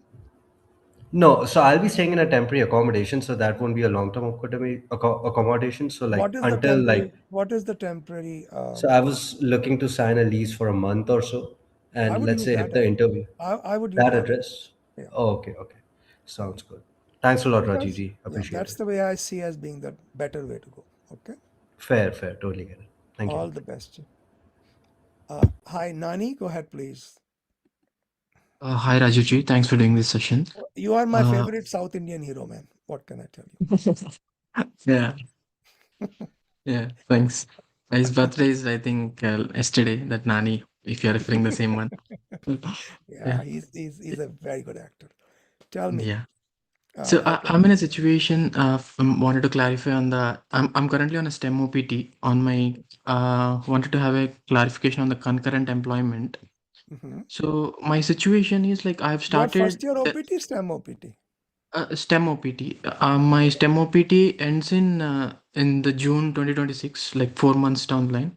So you want to have concurrent employment on STEM OPT or H1B? STEM OPT. You can. Yeah. Yeah. First thing that I can do. I mean, my situation is in August 2025, I've Mhm. started an employment with employer A. I Mhm. have given in 9983 with the Texas location and the Texas, even the work location as a Texas. Okay. Mhm. My payroll is officially running in Texas. Okay. Mhm. It's a hybrid position where I can go occasionally to office and remote. And my Okay. current situation is with employer B. This February, I got another employment with this employer. I Mhm. have given my New Jersey. He is based of New Jersey, so I've updated my I-983 with the New Jersey-based address location, and my taxes and addresses I've again moved to in New Jersey. So now I'll be having two different payrolls from Yeah, company employer A this in is a Texas and tax issue. This is not an immigration issue. Where uh, should you be paying taxes? A matter of tax laws, not immigration laws. But I mean, in Texas, like my wife stays, so I'll be traveling on and off. Nani ji, I just told you my answer. This is not Uh-huh. my field of expertise. You need to talk to a CPA.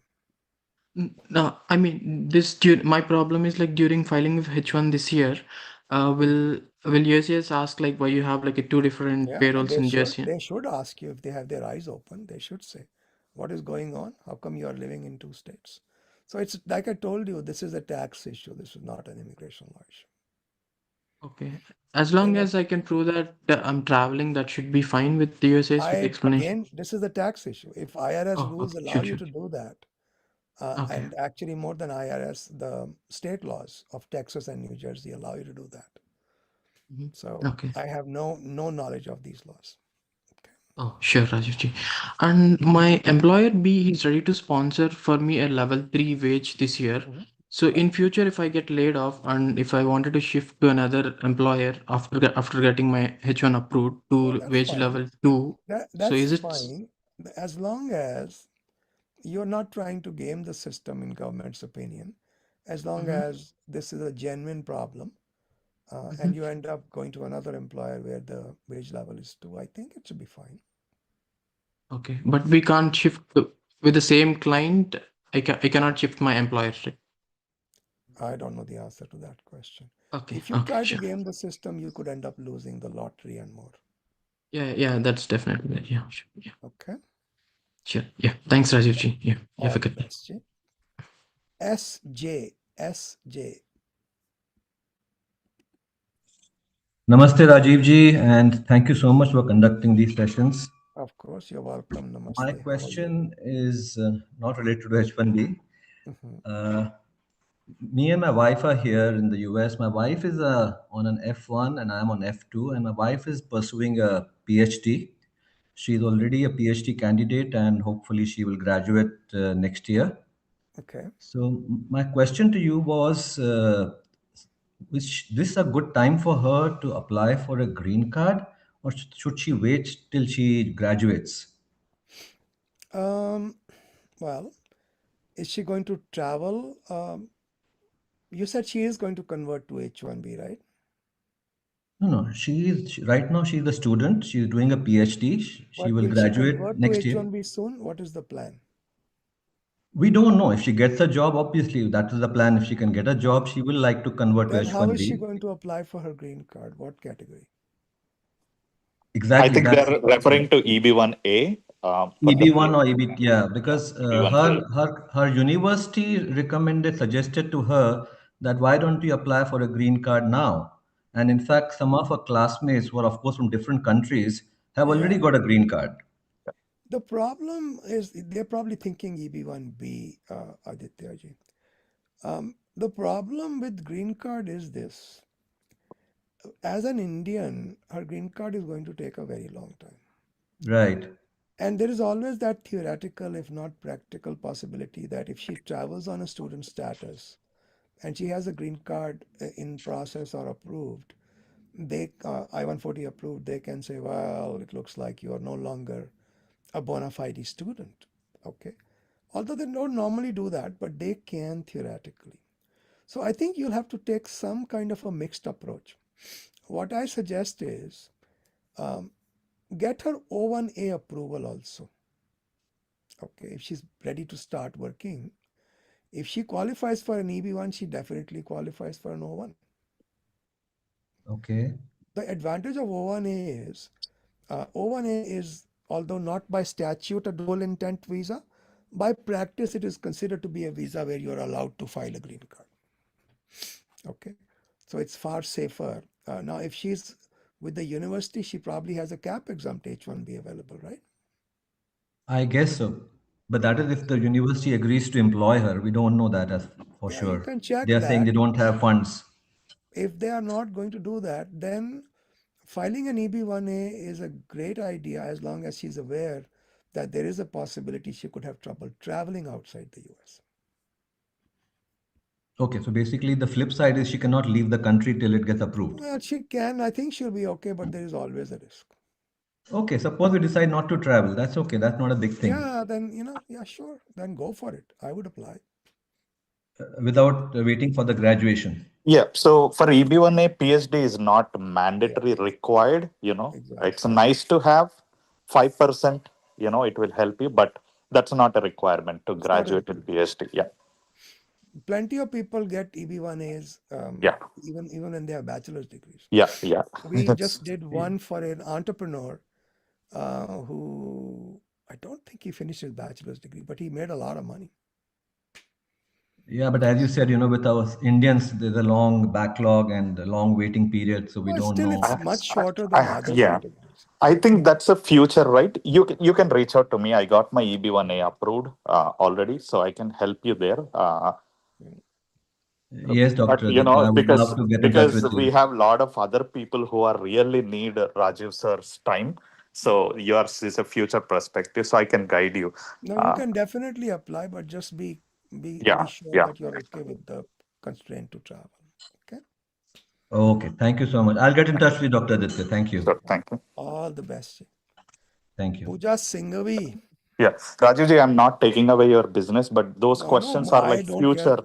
Yeah. Business, to bhaiya, we turn away so many cases every day. Time nahi hamare Exactly. I mean, they need like your time is very precious, paas. and people in line are waiting. It's So fine. It's fine. Pooja ji, go ahead. Good afternoon, sir. I have two questions. My first question is I entered US on B2 visa on 18th of Jan last month, and now my spouse and we are planning to get married tomorrow in Texas. So he is on Ek H1B. second, Is it? Pooja. Ek second. Yeah. When you entered the United States, they asked you, why are you coming? What Yes. did you tell them? Tourism, travel. Because I entered last year from Germany. I was living in Germany for past 5.5 years. Now I'm married. I am shifting here. When did you enter the United States? Last month. I have a little bit of an issue with you getting married. Okay. Okay. Dekho, on a tourist visa, it is perfectly legal to get married. Okay. But when they ask you, why are you coming in? Your primary reason was not tourism. Your primary reason was getting married. Yes. They can say that is fraud. And fraud is a permanent bar from entering the United States. Okay. That's the chance I would not take. Okay. So should we wait to get married? Yeah, I hate to be the guy who stops marriages, but Yeah. I think it's a bad idea. So should we wait for next 2 months? You see, my problem is the fact that you had a preconceived intention to get married does not get washed away just because you wait a few extra months. Okay. Better to get married in a third country, or So when we you are enter, married in India. We are already married in India. We have a marriage certificate. then why are you getting married again? So should we directly apply? I mean, we should not get married here. But is the Indian marriage certificate valid here? If the marriage was legal in India, it is legal in the US. Okay, so we can directly apply for an H4 visa in US? Again, you can, but have you filled any papers saying that you're single, not married? No, not yet. Okay. Don't ever file any papers saying that you're single because you're Okay. not single. Okay. Okay. Personally, now, are you still living in Germany? No, now I am in Texas with my husband. See, because if you had a German residence, you could have just gone to Germany, get an H4 visa and come back in very clean. I don't like the idea of converting to H4 within US. So I got my B2 visa in Germany. When you applied for B2 visa, there's a question, are you single or married? What did At that time, I was single. So I got it 2 years back. Okay. So I think converting from B to H4 is almost always a bad idea. If you are a Okay. kind of a risk taker, you can. I would want you to consult with a lawyer, understand the options. Just sit down with somebody, go over the options. I'm giving you the bottom lines. I don't think it's a good idea to change status in your situation. I think it's a much better idea to get an H4 visa stamp and come back in. Keeps everything very clean. So I am a PhD from Germany and now I'm looking for a postdoc here. Can I go to any other visa, look for any other visa Same option? problem. You entered saying I'm Okay. coming for a tourism. Okay. Okay. Don't deviate from that. It can cause you problems further down the line. Okay, I see. And I have my brother in Phoenix, my real brother. Can I be a dependent on him? There is no such visa. Okay, I see. All right. Okay, perfect. Thank you. All the best, Poojaji. Thank you so much. Rajiv ji, just a follow-up question on this. So can we because I'm a husband, so can we file H4 like you said like B2 to H4 is a bad idea, but I don't. if you look in India, No, I don't like that. I would rather have, if it was my sister or my friend, I would want them to go outside, get an H4 visa stamp, and come back. but H4 dates are not there in India. That's Yeah, the that's issue. why I was asking. She's a resident of Germany. She could have gotten it very easily. So like, what's the best would you would I would suggest not like want her to because convert. I would not want her to change status. so because if she go so is the idea of going back to India and then coming back on to B2 tourist is that what you would recommend? Going back to India and then doing what? So let's say वो वापस B2 पे India जाती है because आप बता रहे हैं कि B2 टू Right, H4 नहीं करना चाहिए तो वो right. वापस B2 पे इंडिया जाए एंड जब भी वो वापस आए लेट्स से 1 मंथ बाद वो वापस B2 पे आए do you Mhm. Think that is वो सही रहेगा? See, the problem is when you say at the airport, I'm coming for tourism, that's not really a purpose. It can become a problem for you. Okay but अभी हम लोगों ने यहाँ पे marriage register Look, नहीं I'm not कराया going है. to give you the answer that you want. I'm going to give you the answer which I think is right.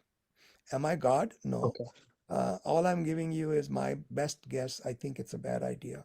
If it were my okay sister, I wouldn't do it. Okay Okay. Thank you. All the best. Avi, go ahead, please. Hello, Hello, sir. Rajuji. This is sorry to interrupt. This is on the same line. This is in the same. I have a H1B. My fiance is in India. She's willing to come to US. I was trying to get a B1 visa initially and then change it to H4. And we were planning to have marriage here in United States, which of course, when you're saying is not a good idea. The other No, thing unless is you say at the airport, I'm coming to get married. during the And then, B1 visa, can you mention that? yeah, and then they probably won't let her in, but that's the only choice you've got. That's the way I see it. Okay. Okay. Avi, go So ahead, if please. Yeah, if she sir, comes you're here, gonna have to wait for your turn. Avi, go ahead, please. Hello, sir. I'm currently on STEM OPT and it's valid through Jan 27. And but I was recently impacted due to layoffs and I'm currently on 90-day period. And it's a payroll and I also get severance after 90 days. I recently accepted a job offer. A little bit context. So I'm not working as of now. I do not have access to a laptop, and I also do not have access to any of the work locations. Um, so if I join a new organization, I lose my entire severance, which is around $55,000. So I'm trying to get a suggestion from you, to whether to have two employers till my employment terminates automatically, or should I simply go with the new offer? I And think it's okay to have one active employer for at least 20 hours each week, and then have a discussion with your DSO that, look, I've got two cases. This is my severance, and I can't walk away from it. Is there any problem that you see? So these kind of issues should be discussed with your DSO. Legally speaking, all you need is one job, 20 hours. And the severance is not for work done or work you are doing, it's for work already done. yeah, So I don't think that's illegal. Okay. so I'm only this is there is my last H1B attempt, sir. So I'm concerned about any RFEs happening, for No, doing. RFE is not a. Why do you guys worry about RFEs? RFE is like Hawaii fire, yaar. Okay. RFE का क्या है? आती जाती रहती. That's not the issue. The issue is just square yourself with the school. They should know what's Mhm. going on. And I think they should agree with me that this is not a problem. You are still working 20 hours each week. Make sure the 983 is filed with the new employer. Yeah. And the old employer, you have to let them know that you're no longer working with them. Yeah. Thank you, sir. I have a call with DS, so in 1 hour I'll discuss with them as well. Thank you. Sounds good. All the best. Yeah. Okay, who's next? Sam. Sam, go ahead, please. Sam. Hi. Aniket? Oh, okay, Sam, go ahead. Yeah. Hi. My wife is on F1 Day 1 CPT, and we applied for change of status in September to with the start date of effective of June. mid-June. What So did you apply for? H4 change of status with H4. EAD. Okay, Yeah, with EAD. Yeah, got it. and her F1 day one CPT ends in July. So we put a start date of around mid-June or something, Mhm. and it's been pending for around more than 150 days. So is there a way for us to expedite? Not really. I mean, unless she's going to work in the public sector or some really bad thing is going to happen if she doesn't get her EAD. I think it's very unlikely you can expedite anything here. I did try to expedite with medical reasons, but and they did transfer me to a tier two, but I haven't Mhm. heard back since the past 1 week. So Yeah, that's not unusual, and they probably won't give you an expedite, but you can try. is medical reasons a good ground for See, expedite? how can medical reasons be a ground for an EAD? Like for insurance to maintain insurance. I think it's a little flimsy ground, but I mean, worth trying. I She, she's pregnant, so Yeah, I don't think it's gonna work, but you can try. I mean, the thing is, if she is gonna have a baby and you need the medical insurance, and I don't know how USCIS will feel about that. Doesn't it depends upon the officer. If the officer is sympathetic, they might give it to you, but it's not a classic case for an emergency approval. Okay. okay. Is there any other ways to expedite it? Now, I have done most of the expedites when there was some public interest involved. Okay. Okay. Okay. All the best, Jim. The option is only to wait for now. Well, you can try. I mean, you've already tried. और इसके बाद तो क्या कर सकते हो? So Okay. you just wait for the officer to call you. Okay. Thank you. All the best. Aniket ji, go ahead, please. Aniket. Hi, Rajiv ji. I have a question about my I-94. Sure. So I'm currently on STEM OPT, for which the EAD expires end of April, and my status on I-94 is DS, duration of status. Mhm. However, while filing H-1B, I think my lawyers realized that it has an old entry date, so they routed me to corrections. So I Right. send an email to I-94 corrections Mhm. to correct the entry date. Mhm. It has not happened yet. So will it have an impact on H-1B filing, and should I go to a field office to correct it? I would go to the field office. Because see, the dates are just around the corner.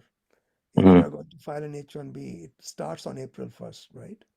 So just 1 month left. I would just go talk to the field office. At the field office, is there a risk that the duration of status might change to date instead of DS? Unlikely. Okay, okay, got Right. it. All the Rajiv, best. one more question on Mhm. you mentioned that you don't encourage second masters, but there's some programs like in case the H-1B is not picked up, there's some CPT based programs like Doctor of Business Administration, DBA. So does that qualify as doctorate level and not master level? If it I don't qualifies think as so. that, then is I, is I it don't similar I to a don't PhD? I don't think so. Okay, Don't know all the circumstances, but a 2 year postgraduate program does not sound like a PhD. Okay. okay, got it. Okay, All the thank you, best. Rajiv. You're welcome. Kamesh ji, go ahead, Kamesh. Hello, Rajiv ji. Hello, sir. Thanks for giving me this opportunity. Rajiv ji, actually, my current situation is like I'm on H1B and my I-94 is expired and my extension has been filed Mhm. last year, August. And the extension was filed before the I-94 expired, right? Yes. Okay. Actually, I am about to get like laid off like from my current company Oh, like I on think March you sent me a 31st. message also, I remember. Mhm. Yes. I sent you a message also. Right. So keep going. Then? Yeah, so I'm going to get laid off on like March of 31st. Mhm. And if I am not going to find like any job during this time, Mhm. so do I have to like leave like immediately or I have like 60 days of grace So, period? see, the problem is you don't have 60 days unless your extension is approved. Okay, The moment the extension gets approved, you have a 60-day grace period. okay. So if I were you, I would try to get the H-1B extension premium processed. Yeah, actually, that is the problem. Like my current company, they are not like due to their policies, like they are not converting like my petition to the premium, Then and there's even not they are not much, allowing me to yeah, pay for it. yeah, there's not much security here then. So just plan accordingly. Yeah, There's no and one grace more period. thing. Yeah, my wife, she's on H1B. So like in case like if I'm not able to like secure a job during this time, so what is the option I have? When is the layoff effective? What date? 31st of March next month. 31st of March. So by 31st of March, you can just file an H4 for through her. That's a good option. Okay. Okay. All And the best. later, and just one last thing, and later I can convert back to the H1, like if I get like a job Yeah. here. Once the H4 is approved, you can convert back to H1B, no problem. And H4 can go in premium, right? There's no Or premium. there is no premium, but I can file H4 and I can wait, right? Yeah. Okay. Yeah. Thank you. You're welcome. All the best. Yeah. Thank you. Tarandeep Singh Gill, what's up, man?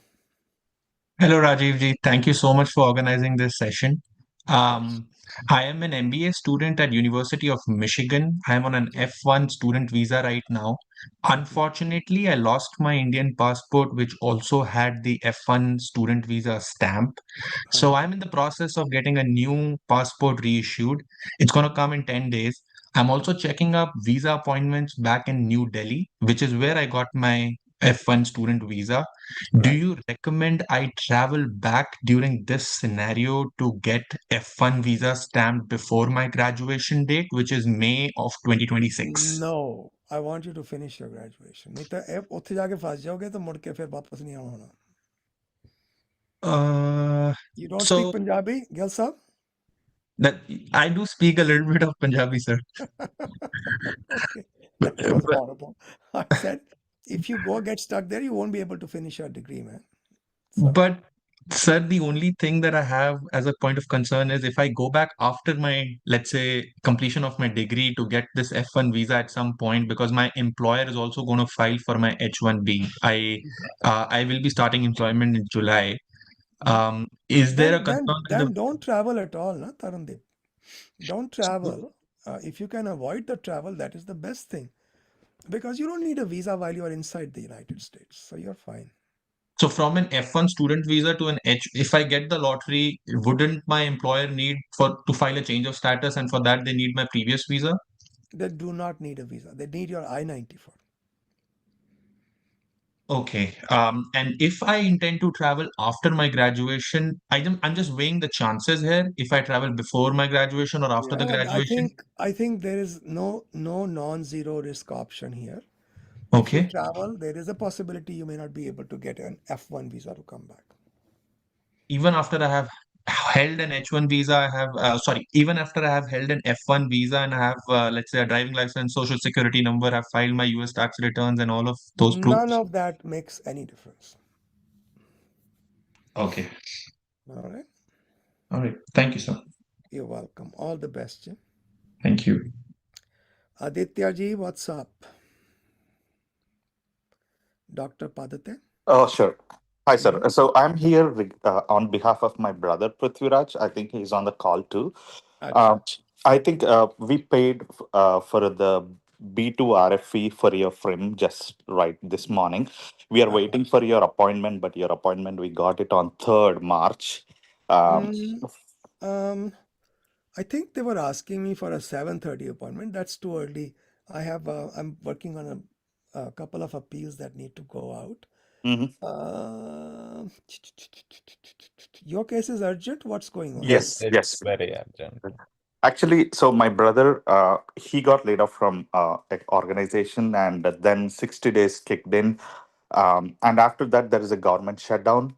Yeah, During actually, I this, had declined this case because I just didn't have the time. I said, I just find somebody else to do it.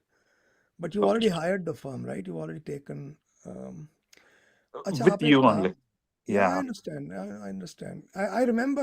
I think somebody wrote to me and Yesterday said, night, I posted you in yeah. LinkedIn. I said I just don't have the time. I mean, कहाँ से निकालूंगा time? Yeah. तो If you but could now if please we have take consider. नहीं, if we have taken the case, I'll take care of it. आप एक काम करो, Mhm, just send Bryant an email. Just say कि I just spoke with Rajiv. He mhm. said it's okay to give me an appointment for tomorrow at 8 a.m. 8 a.m. Okay, perfect. Hmm. 8 a.m. Eastern, Rajivji? हाँ जी, is Oh, that okay? Yes, sure, yes. sure, Yeah. sure. Absolutely. Yeah, because I have the rest of the day scheduled. Mm-hmm. तो उनको just tell him that it's okay and he can check with me if necessary. Yeah, that's fine. Mm-hmm. Okay, sure. Okay, sure. I'll talk to you guys tomorrow morning. Yeah, Okay. perfect. All right. Sounds Bye. good. Thank you so much. Sure. Thank you. Bye. Bye. Arsh Anandji, go ahead. Hi, Rajiv. Thank you so much for this call, Rajiv. Mhm. Rajiv, I'm currently pursuing my MBA again at University of Michigan, and I'm ये university of supposed. Michigan के बहुत लोग हैं आज क्या चल रहा है भाई I think probably every one of us is on a spring break, so everyone just has time to clear these things out. अच्छा But चलो yes, sir. So I'm graduating in first week of May and had applied for my EAD with an OPT start date of 3rd of July and have already completed my biometrics appointment on 20th of February.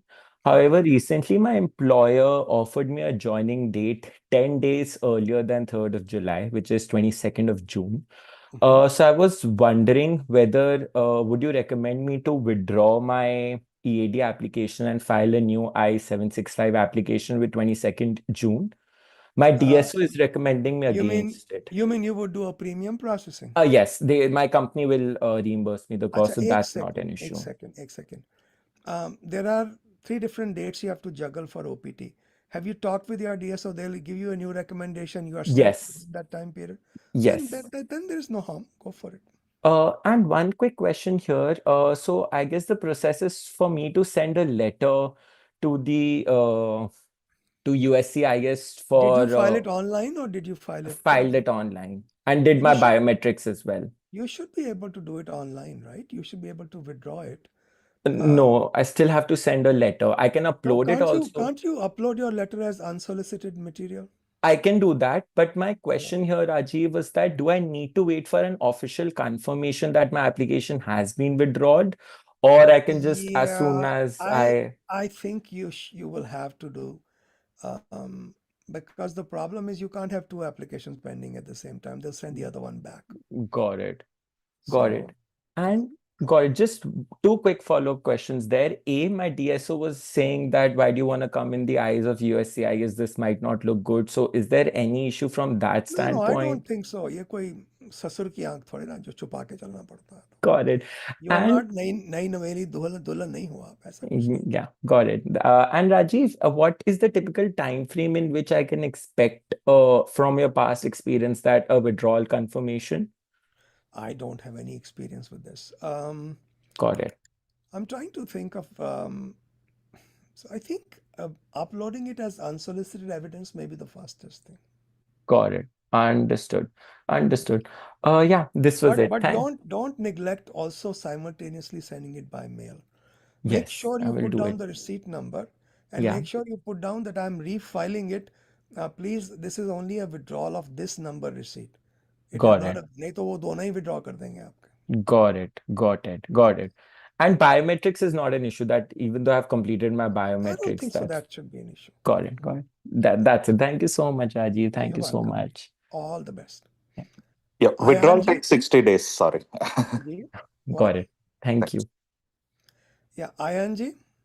Hello, Rajiv ji. I Thanks always for. appreciate people who match the color tone of their hand with Oh, their. thank you so much. I do the same thing. Yeah. Actually wanted to thank you for conducting these weekly calls. I'll be trying to be very quick. I'm the one who sent you emails also. So Acha. my situation is that I was on H-1B non-profit till last year. My employment ended on June 30, 2025. Okay. And I filed my B2 extension before that. And I No, requested. you mean B2 conversion, not extension. Extension means Yeah, what? not extension. So I filed Okay, my H1B ended last year, June 30th. I filed my B2 change of status right, on June 28th before I-94 expiry. And right. I was approved that with for from September 30th, my B2 started till December 15th. That was total length of B2 was 2.5 months, but maybe, Yeah, they'll approve it only yeah. to the point where 6 months are covered. Yeah, and now what happened is that I couldn't find a job successfully. So, around that time, and I was planning. So I filed one B2 extension before December 15th, which is still pending, requesting till March 30th. Mhm. That is end of next month. Now I'm a little bit in a tricky because now I'm planning to move to F1 change of status, Ayanji, premium processing. the Yeah, go ahead. problem is your approved B2 is already expired, Yeah, and you have an B2 extension pending. So you don't have a status right now. You are in between statuses. right. Okay. So if you file an F1 now, it will be denied unless the B2 is approved by the time they decide your F1.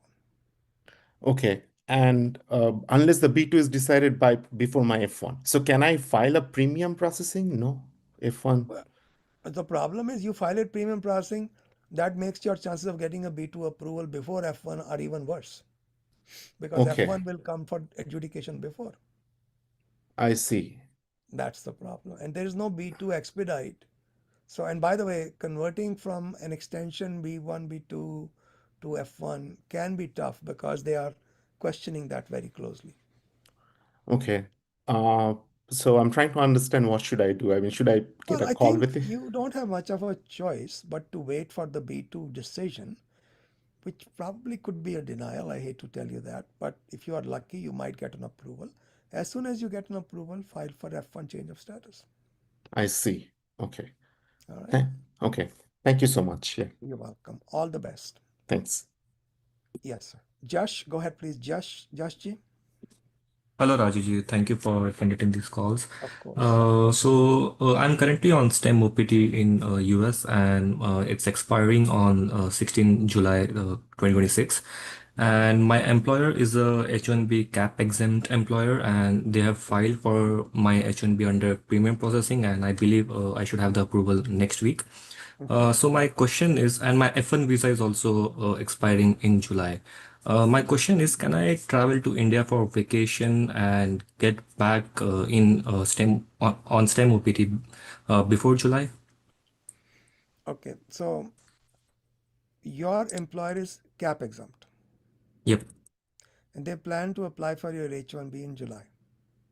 No, they have already applied and it's under premium processing, and I should have the H1B approval next week. And you want to travel after the approval on your OPT? Yeah, that's right. No, but you would then get a change of status. How can you travel on OPT then?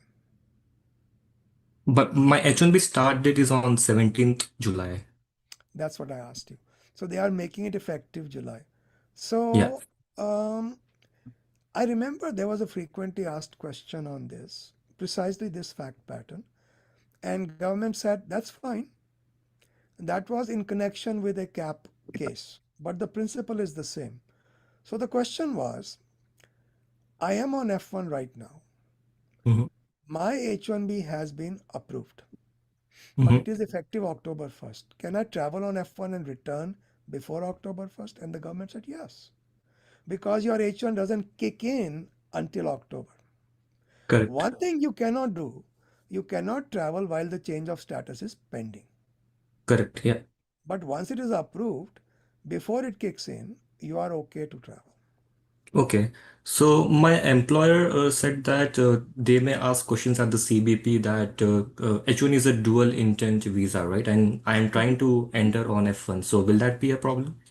No, I mean, they can ask questions and they can, I guess, on grounds I can't think of, even decline entry, but that's not something we can control. As far Okay. as the government's policy is concerned, I do remember quite clearly that in a similar case they had said exactly that. And you might find that actually the frequently asked question is probably on the ICE website under Mm-hmm. students, because this was asked in relation to a student traveling Mm-hmm. between the time his H1B kicks in and he's still on F1. Okay. All right. So according to you, I should be fine, right? Travel is I not a think problem. so. And you can double check the ICE. You can even try to Google ICE frequently asked questions for students / H1B. Okay, got All it. right. Okay, thank you All so the much, Rajiv ji. best. You're welcome, Ji. Chinmay Ji, go ahead, Chinmay. Chinmay K. Okay. Ani, Hi, Chinmay Ji. yeah, sorry. Hi, Rajiv ji. Hello, ma'am. Yeah, I had a question. I am on H1B, and my visa is expiring on October of this year, and I was Okay. laid off from my company. I had the I-140 in process. Right. So I am in India right now. So I want to ask, what is the right time to come back to US, and is there any issue? Will they ask any questions in the Do you port of still entry? have the H1B job or is it over? They have given. They are keeping active employment for around 2 months. But are they paying you? Yeah, they will be paying. They will be paying or they have paid Ye- already? Yes, they will be paying me. They are paying. Okay. Yes. And you have an H1B visa stamp on your passport? Yeah, I have an H1B stamp. Okay. So your question is when should I return? Yes, when should I return? And is there will it be an issue? Is there any questions they might ask? Well, the question's answer is simple. You always tell the truth, whatever the truth is. Okay. Mm-hmm. As Okay. far as when should you return, I think the smaller gap you have between your trip or the smaller gap you have being outside the US, the better off you are. Okay. And also, I have one more question. So, uh, since my visa is expiring in October, and with recapture, it's until April of next year. So, and my husband has an I-140 approved. All right. So, should I keep trying for H1 and I-140, the company that can sponsor I-140, or should I change to H4 EAD? Okay. Have you lost your job? Yeah, I You got said laid off. they're keeping you on the payroll or they're paying you, right? Yeah, but I got laid off. They are keeping the active employment until See, for so you're getting paid fully, but you don't have a job. yes. Okay. So when you return, first of all, you must tell the truth at the CBP checkpoint. Whatever they ask you, say truthfully. If you are able to make it back, you have a 60-day grace period to either find another employer to go to H1B, and the 60-day will kick in after your pay stops. Yes. Okay. And when I say pay stops, I mean the pay period. So if they are covering you from December to January, but the paycheck only comes in March, it doesn't mean your extension begins or your 60 days begins in March. It means they are covering you only till January. So after January, you are going to have that 60-day grace period kick in. So whatever pay period is covered, we hope that is how it works because the government has archived the policy. But I think that's reasonable to assume that whenever your last pay period ends, that's when your 60 days begins. Okay. Assuming that you have an I-94 that goes beyond that period. Mm. Okay. So Okay. if you are able to make it back, you will have a 60-day grace period. And during that grace period, you can convert to H4, get another job, whatever you want. You can apply for the conversion, the change of status. Okay. Okay. And able to make it back means will it be difficult for The me government can to? say, look, you don't have a job. How can you come in? So should I say that I was laid off, I, or since I told you, always tell the truth. Mhm. Don't try to hide it. Okay. Just say that I was laid off, but I'm getting paid. So Mm. I should be allowed to enter so I can get my 60-day grace period. I want to convert to H4. Okay. All right. Yeah. Thank you. All, Thank you. all the best. Ji. Ani ji, go ahead, Ani. Hello, Rajiv ji. Hello, sir. I have a quick question about this H-1B facade. I'm in a situation where my current employer is filing for H-1 this year or registering me for H-1, and that wage is falling under L3 or level 3, and my position is remote. I have another opportunity as well where I worked with the employer during my CPT, during my master's, and he's offering a position as well, but that is unfortunately part-time position, but their wages or levels are falling under L4. If you file through two different employers, and one is at level 4, the other one is at 3, you'll get the level 3. Level 3. Okay.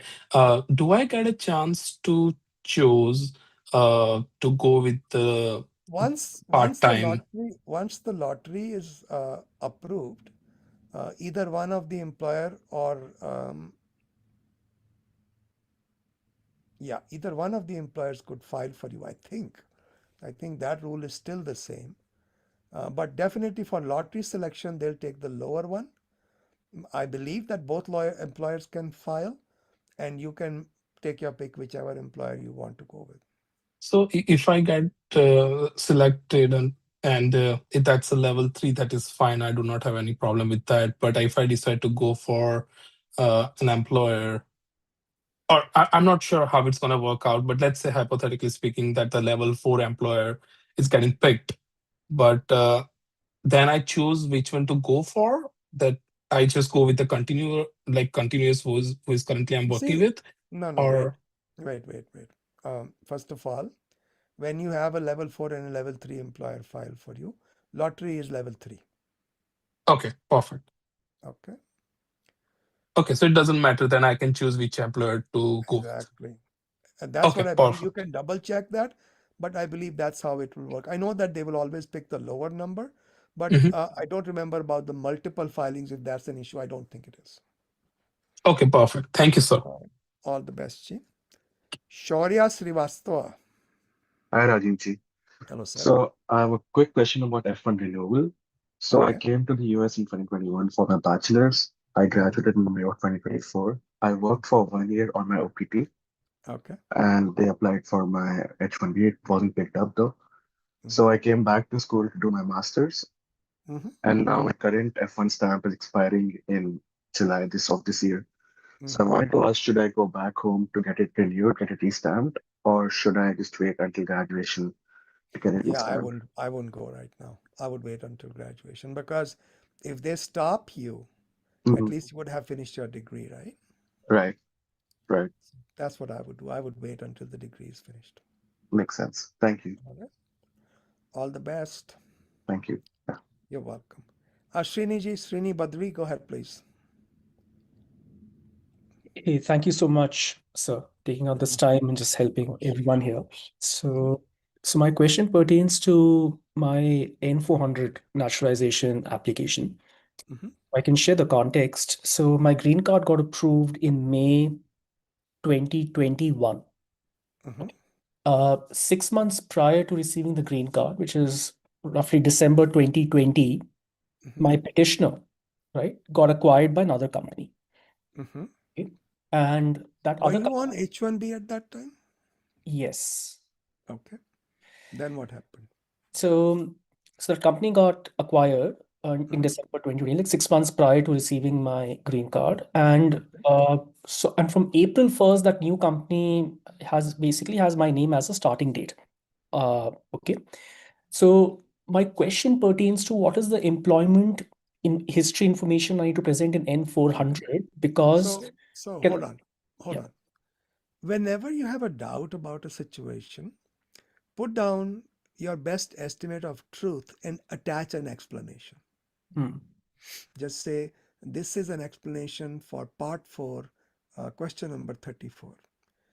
I have put down XYZ date as the start date because this was the date the company acquired the previous company and made that our start date. Okay. So when in doubt, explain. Now, a couple of quick questions for you. When this acquisition occurred, what stage of green card were you at? I think I'm looking at my records. My I-140 got approved like a month after that acquisition. Month after the acquisition. But the interesting thing is, I just want to give you one data point. My W-2 and my salary slips was still being provided by my petitioner. So that did not change. I would like you to reach out to your lawyers, your green card lawyers. Okay. Make sure there's no issue, because normally what happens is when a new company steps up, we have to refile the I-140. Okay. Okay. So I'm not sure what was done, what the rules were at that time. But today, if there was an acquisition, I would have to do an I-140 amendment. I see. Okay. So please sit with your lawyers, let them pull out their records and see what happened. Okay. Don't worry. Yeah, but this is an important point, needs to be cleared up. Got it. Because the W-2s were continued to be provided by my. This is a little bit more complicated than just the W-2s. And there's a whole jurisprudence behind it, whole body of law behind it, which I don't have time to go into. But that's why I'm saying go back to your lawyers, sit with them, and make sure everything is clean. Okay. Okay, sounds good. Thank you so much. All the best, ji. Arpita ji, go ahead, please. Arpita. Yeah, hi, Rajiv ji. So my situation is I was on H1 and I couldn't able to extend my H1 because of I-140. So I moved to B2. All right. And I'm also married to a US citizen. So meanwhile, I was preparing to apply for green card. So there's a question in I-5485. I can't help you fill forms because then I have to Yeah. sign the form. Yeah, actually, if you read the form, it says so. Yeah. I just wanted to know what is my current status. That's because. So let's look at your status. Yeah, that's a legitimate question. I can answer Yeah, that. that's the only question. So your current status is B2, right? Because you got a B2 approval? No, there's no approval yet. It's still pending? Yeah. It Then has you a would say- RFE. Even it has a RFE. You would say authorized period of stay. Okay. Because authorized period of stay, B2 pending. Okay. And what is the expiry date for that? There's no expiry date actually. That's a not applicable question. Okay. And one follow-up on this. So let's suppose my I-140 approves and this go is also in process. Since I'll be. Thing, Arpita ji, the information that you give on the form has to be correct on the date you filed it. Right. Actually, and what happens after that, whether it's an H1B, whatever, that is not your problem. Okay. All right. Can if my I-140 approved before even I get to interview and everything, can I come back to H1B and work? Probably not, because your B2 is not approved. Until it is approved, you can't convert back to H1B. Oh, okay. And if it's approved, then I can come back to H1. You can. Yes.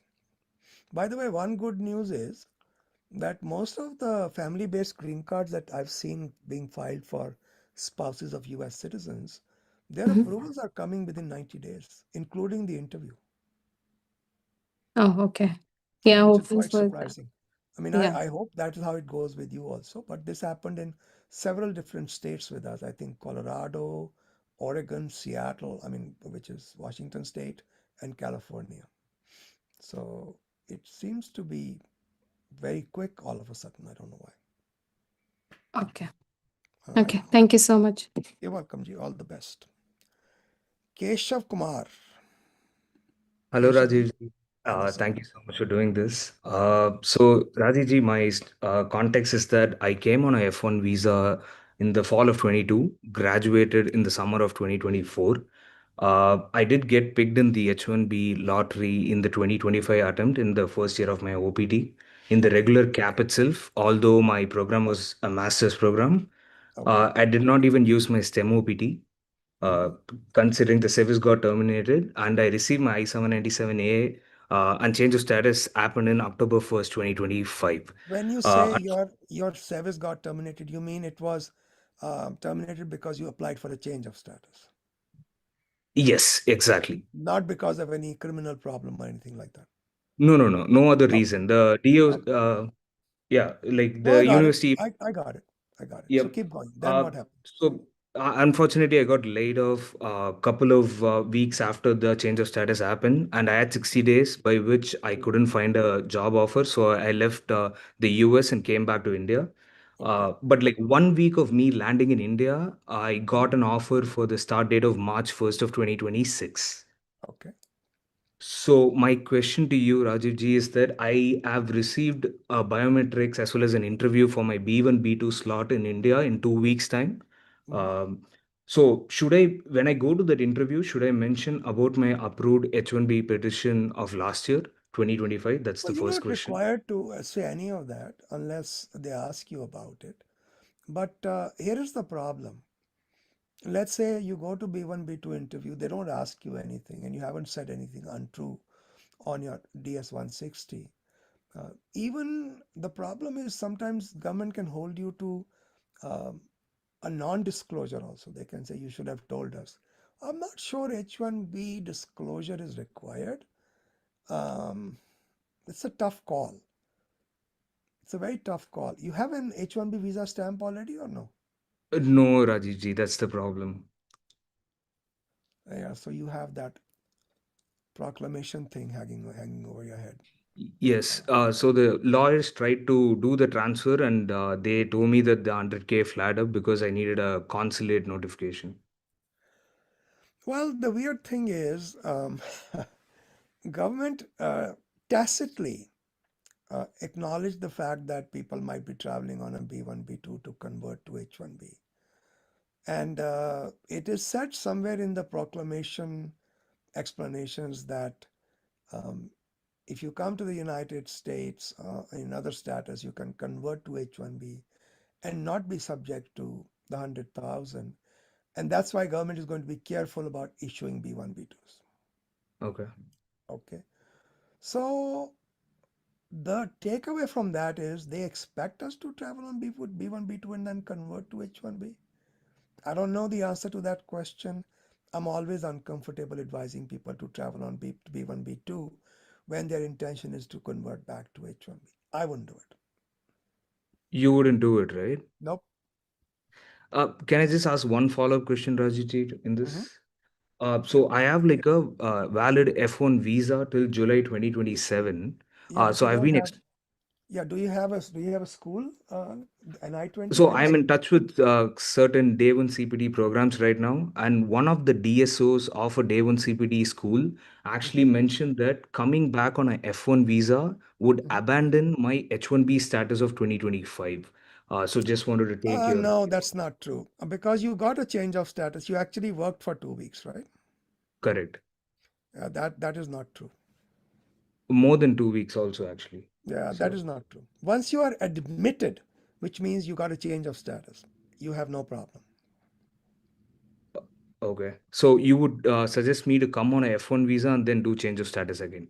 Again, same problem. I wouldn't want you to have a preconceived intention to convert back to H1B. That's where the problem is. Okay. Okay, it's not. We're gonna talk about it for the next 1 hour. It will be still the same answer. So Keshavji, I'm gonna have to move on. And bottom Okay, line Raj. is, you're stuck between a rock and a hard place. I don't like the idea of coming on any other status with the intention to change back to H1B. Sorry. Okay, Rajiji. Thank you so All much. right. All the best. Shubham Lalwani ji, go ahead. Yeah. Hi, Rajiv ji. Thank you so much for taking this call and helping everyone out. Right. It's great that you're doing this. Thanks a lot. Of I know you course, my must be very pleasure. tired as well, but No, thank you. I'm okay. I'm fine. Keep going. Yeah, my context is I have an H1B till Jan 2028. I got laid off on December 1, and my 60 days ended on Jan 30th. Okay. I got two offers before that. Okay. I got it around Jan 15, Jan 20th, and I was like, I told everyone that, hey, my 60 days are ending soon, so can we expedite the LCA filing and H1B transfer? And they got a little scared. So one company, they went ahead with my filing, but because LCA didn't come before Jan 30, so they reneged on the offer. They went back on it. The other company didn't even like go and do the H1B transfer. So both companies took back their offers. And now I applied for change of status to B1, B2. The application is in process, and I got a third offer right now.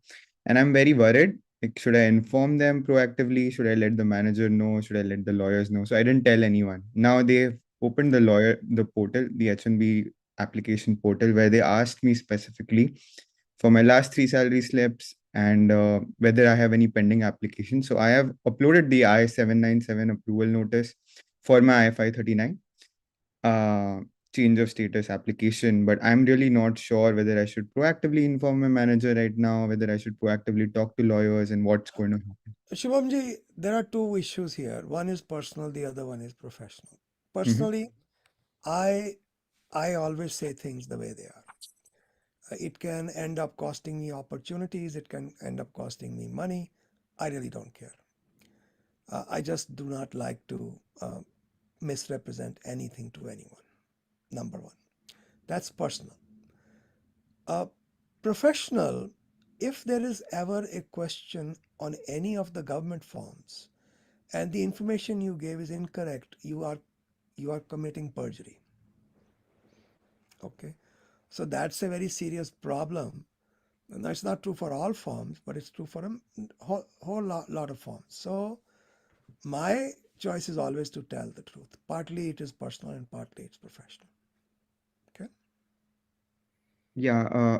But my question is more around whether I should inform the manager or I should just inform the lawyers. I have told the truth to the lawyers. I have uploaded the correct documents. I have not lied. But Yeah. they asked So me a very pointed question. that's your manager and you problem. I told you how I would handle it. I can't tell you how you should handle it. That's a personal thing. Yeah. So Rajiv, you are recommending that you would go and tell everything to everyone and then it will I them. would rather lose the job than lose my integrity. Um, I'm not a good liar. That's part of the problem. it's more about them being afraid, Rajiv ji. So have you been seeing a lot of cases being Yeah, I know rejected? people, they could back out. Of course, I know that. They could back out. But, I don't want to get a job under false pretenses. तो And मेरा in तो the different है. आप अपना जो आपको suit करता है. Professionally, make sure that information on the forms is correct. That's all I care about. one final thing, Rajiv ji. Thank you so much for this. When I go ahead and inform them, both the company and the manager, and have you been seeing? Can I tell them with confidence कि नहीं ये तो mostly हो ही जाना चाहिए? Can I have No, that? that's between their lawyers and them because they should then be calling the lawyer. Okay, so then And I saying, just inform them and yeah, leave it because to you are them. not a lawyer. You can't tell them definitively what is going to happen. They should be, and I hope they are smart people, they'll be picking up the phone and calling their lawyer. And have you been seeing this happening? Like a lot of B1, Oh B2 yeah, a getting lot of RFEs? companies back out once they understand that you don't have full status right now. Okay. All So right. startups mostly or even big I'm companies? going to have to move on. All right. Sure. Thank you so much, sir. All the best. Fahim Ahmad, go ahead, please. Fahim ji. Rajiv, good afternoon. Thank you so much for the chance. And first thing, would like to wish you good health in this auspicious month of Ramadan. Oh, happy Yeah, Ramadan ji. thank you so much. Rajiv ji, I'll put it short. I'm on my STEM OPT first year. Got my H1 picked up last year, 2025. There was an Okay. RFE generated in December, right? Okay. Consular processing. As processed, we got to wait for 15 days to receive the document. Document went missing. So my attorney waited and they raised a service request once. We waited another month, nothing happened. All Jan. They raised the request again, twice in Feb, right? Nothing moved. And then recently my attorney or my employer says that got an email from, she spoke on hotline with the USCIS and they've been following them several times. Nothing happened. USCIS gave them an email and a number that they will be calling the employer for verification or some step they have. Maybe it's tier two, not fully sure. And this happened 2 weeks ago, and from there nothing happened till now. So there is a big gap here. Me being an employee, I have less visibility. This was a paper-based application. Right. So can you please comment what I can do, or I can tell my employer so that they can take a faster action to You resolve? can just ask the employer. Check with the lawyers. Should we get the congressman involved? Because the employer can just pick up the phone and call the local congressman's office. They can follow it up for them. Yeah. All right. Sure. Rajiji, one small question that to be on the safe side and to skip the 100,000 clause, I want to switch from F1 to H1, change of status. Would it be a good idea to have one or two payrolls, or I can ask my new employer to raise the change of status the moment my H1 is approved? So you say F1 to H1B. What is the Right. role of pay stubs? You mean, are you on OPT? No, you're not, right? I'm on STEM OPT. You're on STEM OPT. So you already have an ongoing job, right? Yes. So I'm confused about the question. Why do you need, I mean, naturally you have pay stubs already. Why is that Yes. something extraordinary? I mean, my employer is okay to take me into their wings directly in H1, and I want to not continue paying the consultancy as a percentage. That's You the still need right. pay stubs. So you Right. need to prove that you're maintaining status. I have always had a problem with STEM OPTs through third parties like Mhm. staffing companies. That's always a problem. So look, you have issues that I can't really discuss here. Mhm. There are issues that require some discussion. You should talk with your lawyer. Yes. Get Noted. that cleared Thank you so up. much, sir. Yeah, you're Sure. welcome. All the best. Take care. Thank Yep. Rohit ji, go ahead, Rohit. Rohit. Dweep Gogia. Yeah, hi Rajiv ji. Thank you for your time. I reached out to you on LinkedIn yesterday. It was good to see a fellow Punjab University alumnus. Of Um, course, I remember. I asked you student center चल रहा है ठीक ठाक भाई? हाँ एकदम perfect चल रहा है. अभी भी वहां पे वो घटिया कॉफी और गंदे डोसे खिलाते हैं हम लोगों को. हाँ and गंदी Chinese थाली. That's the worst, actually. Yeah. All right. So tell me, how can I help you? Yeah, my first question is I just got laid off on H1B this week. Wanted to check about the grace period, the 60-day grace period. Do I have to file anything explicitly for that, or do I नहीं, just qualify for that? ऐसा नहीं होता. When does your I-94 expire, Dweep? September 30th, 2026 this year. September. So you have 60-day grace period, no question about it. हाँ जी, तो you don't have to do anything special. कोई हवन नहीं, कोई पूजन नहीं, कोई कीर्तन नहीं, वो सीधा सीधा आपको मिल जाता. Okay, and the last day of payroll for me is March 25th. It's But not I'll the get date of the some. payroll, it's the pay period it covers that matters. Yes, the pay period will be March 25th. And post that I'll get some lump sum severance amount. So I wanted to check when does my grace period start? I would say March. Actually, Trump administration did a lot of things that were just completely bizarre. But the best I can guess is as long as you were getting paid, your 60 days should not begin. But the day the pay period ends, that's the day Mhm. you should start counting as day one. Okay, sounds good. All right. And how do I reclaim time outside the US to extend my वो H1 आपके end date? lawyers कर देंगे. Next time when they file, na. Uh-huh. See, the rule is you can only get 3 years maximum in any one chunk. Mm-hmm. So let's say you have 2 years and 8 months left on 6 years. Okay. And you have, let's say, 6 months to recover, recapture, right? So because you're already getting 2 years, 8 months, they can only give you 4 extra months to bring it to 3 years. If you wanted another 2 months remaining on your um, visit outside, you have to file another H1B later on.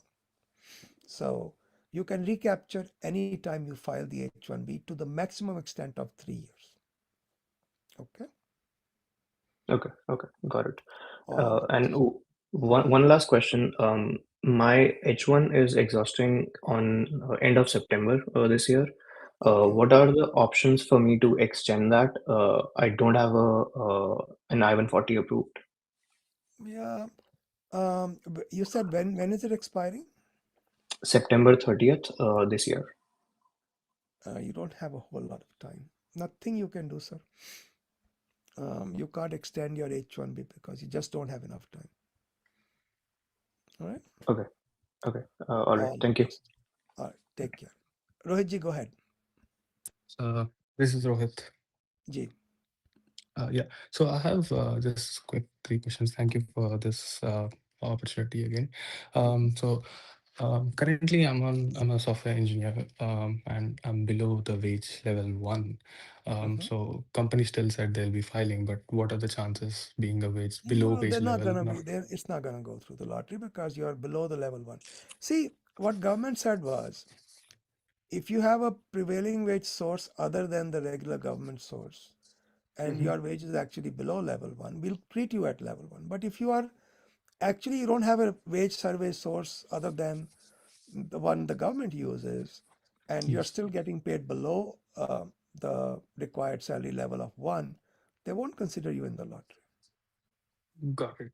And the follow-up question is like, so my understanding is like, correct me if I'm wrong. So the wage level that they put into during the entry, like lottery entry, the wage level should be effective from October 1st. Is that That is right? Or correct. Yes, that is correct. so then in that case, it must be an obligation for the company to pay that amount of money, whatever they're like trying to put it. It should be their good into. faith intention, Rohitji.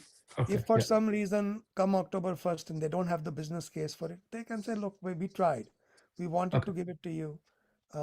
You have the potential, of course, to lose your H-1Bs further along the line. Okay. But the company is not committing to anything except good faith. Got it. All And right. my final question is like, since I'm like doing a software engineer and have done my master's here in computer science, I should be eligible for other SOC codes also, right? But again, it will Oh be yeah. at the end of Oh the yeah. day, Absolutely. immigration team's decision, right? I mentioned like 7, 8 of them. Okay. Programmer, systems analyst, system architect, database developer, database administrator, network developer, cybersecurity analyst. There are so many codes.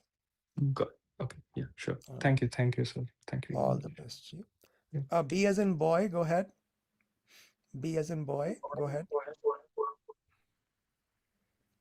Hello. B, Haji, go ahead, sir. Yeah, hi Rajiv ji. So this is regarding a DOL complaint which I have raised, या and आप the भी मेरे invest. बहुत पुराने ग्राहक बन चुके हैं sir. Yes. So actually, the supervisor mentioned like the will be receiving like a determination letter within the 2 weeks. That is However, it's been important. like Yeah. yeah, it's been like 4 weeks. I Okay. have not yet received that one. So I'm just going to send an email for the update. And I have one more question. It will be like 1 year since my arrival, and considering that 1 year limitation period for the filing a wage complaint, I'm concerning about my rights. So kindly advise whether it should be whether I should file a new complaint before dealing in case of the determination letter result in the case of considering No, as I a don't closed think, file. personally, I don't think that is much benefit because they've already decided the case. Okay. So it's been like the determination letter in the sense it is like closed, right? Yeah, that's probably basically that means this is our investigation, this is what we've decided. Okay. So upon the receiving what I have to do, so Nothing, then do I you are need to? done. Are you in the Okay. United States in another status? What is your current status in the US?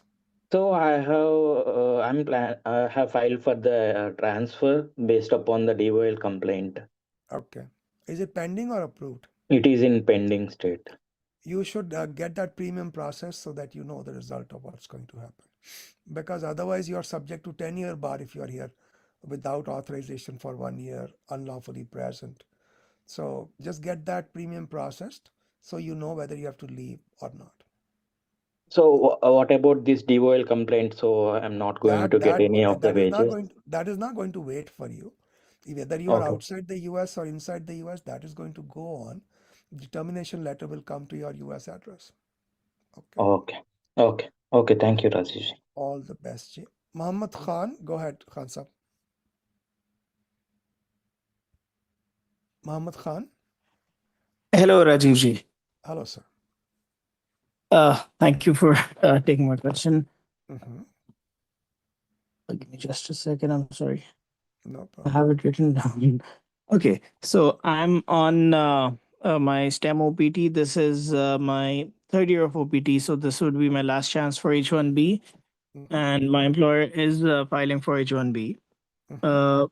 I live with my wife, who is on F2, and she wishes to do a master's in a university here in the US. She already got an admit, not an I-20.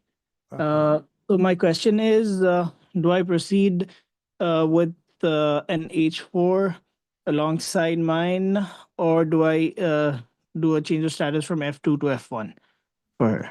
Okay, so you have already converted to H1, right?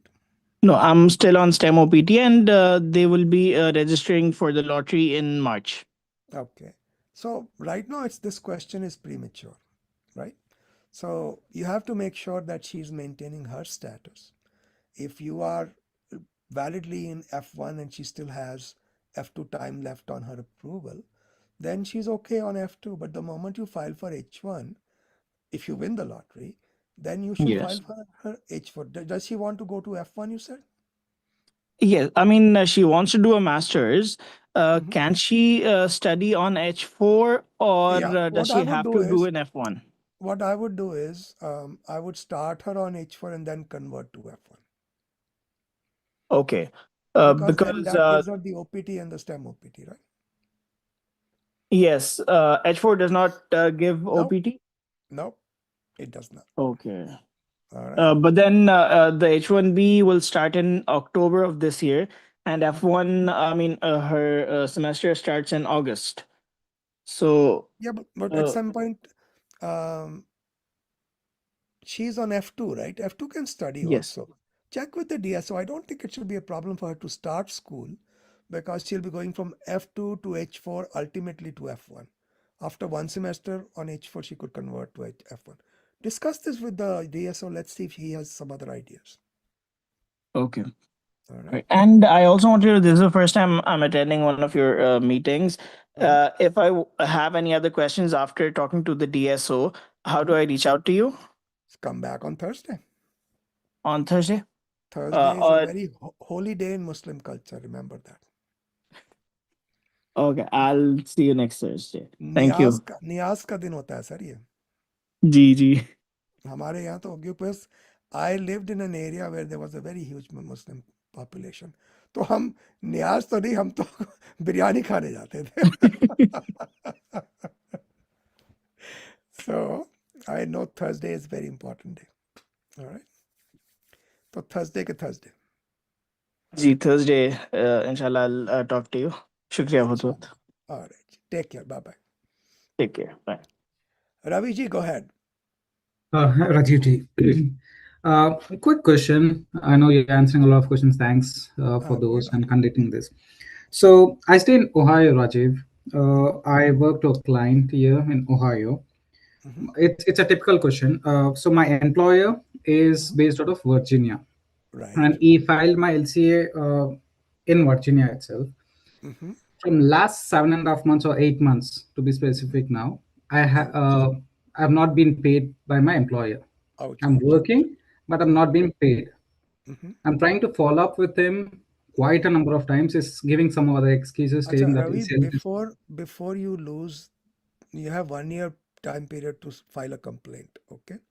okay. What I want you to do is go to immigration.com. On the very top ribbon, there is Rajiv's blog. Go to my blog, and third or fourth entry should be what to do if the employer is not paying me. Okay. Okay. Usko follow kariye, file a complaint. What B as in boy was also telling us just now. Right. File a complaint with the wage and hour division. उसमें सारा दिया हुआ है मैंने. Okay. I've written down the contacts and how to do it. Just go ahead and file a complaint. उससे ये होता है कि if there are two things that happen. One, you have a legal excuse why you don't have pay stubs if you want to change status or change employers. Right. And two, Department of Labor, B is an exception, but Department of Labor actually goes after the employer. They'll recover your money for you. Okay. And doesn't cost you anything. Oh, all right. So the best option is when I was thinking of raising a DOL. I mean, हाँ वो आपका पढ़ लो आप suggestion. Articles में मैंने सारा कुछ लिखा हुआ है. Okay, ठीक है राजीव जी. All right. All Yeah. the Thank best, you. Ravi. Yeah. All the Thank you. best. जी, you're welcome. Mehak ji, go ahead. Hello Rajiv ji. Thank hello, नाम can you hear me? Mehak तो यार लड़की का नाम होता है, ये तो नहीं पता ही नहीं, मैं लाइक लास्ट टाइम भी कंफ्यूजन हुआ था आपको, लाइक आई एम अ गाय. अच्छा, हाँ या जी या Mahak ji. Yeah thank you for your time. Rajeev ji, मेरा एक क्वेश्चन है. Actually I am on a STEM OPT right now in my second year, and I'm ji. currently working in one company, and like my current salary falls like under level 1 or maybe level 0, or like if there's a change some SOC code, it might fall in level 1, like for a software developer basically. And I also got one offer from the other company which I'll be joining in 16th March basically, right, where it's a senior software engineer, and I might fall in level 2 based on the location and the salary. So मेरा question ये था कि to increase my H1 chances and all basically, right, should I tell my current employer, because anyway I'll be leaving the organization, to not file H1 because I haven't put my resignation yet based on the days I'm calculating? Should I inform them to not file the H1 Yeah, in my current company? you should, because नहीं तो if there are two pending and they'll always take the lowest level, so you could get Oh, kicked out of the lottery. No, just tell them not to file and okay. put it in writing.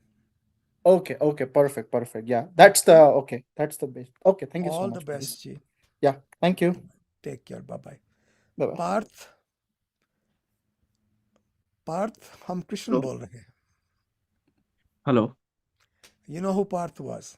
Yes. तो मैंने कहा पार्थ हम कृष्ण बोल रहे हैं, आगे चलो.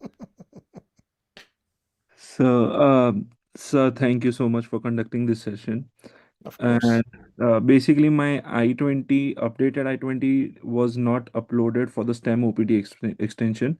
My Ouch. OPT has expired on 26th of January, and I still received the biometrics appointment, and which I completed yesterday. अच्छा एक second. When you say it was not uploaded, did you forget to upload it? No, it was not applied from the DSO. Oh, so they didn't give you a recommendation. No. तो फिर कैसे होगा STEM OPT approve? So, is there a chance of RFE or direct denial of? Yeah, I think what you should did they then go ahead and approve give you an I-20? No. What are they doing? Is that too late? Have you missed your bus? Yeah. फिर करो CPT भैया, और तो क्या ही कर सकते हो. Okay, so I am currently that means I am currently on my 60-day grace period, right? हाँ करो CPT, उसको रोल ओवर करो CPT अपना. And do I wait for the STEM OPT decision, or should I just take admission and do the They are transfer? not going to give you a STEM OPT if you don't have an approved I-20 with Okay. a recommendation. So I shouldn't wait for the decision and I just. don't see. I mean, check with your DSO. I don't think they can do any magic here. Okay, so I should just start the transfer out process. Yeah, that's what I would do. I would check with the DSO कि भाई तुम कुछ करिश्मा कर सकते हो, नहीं कर सकते हो, तो I might as well go for the CPT. Okay, and if I do my service transfer, do you believe that my STEM OPT would or application would be Automatically cancelled. Okay. Okay. Okay, sir. Thank All you. the best, ji. Thank you, sir. All the best. Harshit Patel, go ahead, Harshit ji. Hello, Rajiv. Thank you for this session. Appreciate it a lot. So I'm an F1 student right now, and my employer is going to file H1B for me. And I work fully remote. The company is based in Cleveland, Ohio. Okay. Now I'm thinking of relocating to a county where my salary would qualify for a level 3, if not level 4. So to increase my chances. The question I had is like, how long do I have to stay in this location, and is there any specific period in a month? First of all, it could be considered to be gaming the system if you are just moving for increasing your chances for a short period, then moving again. If on the other hand, this is my interpretation, I have no reason to believe that government will agree with me.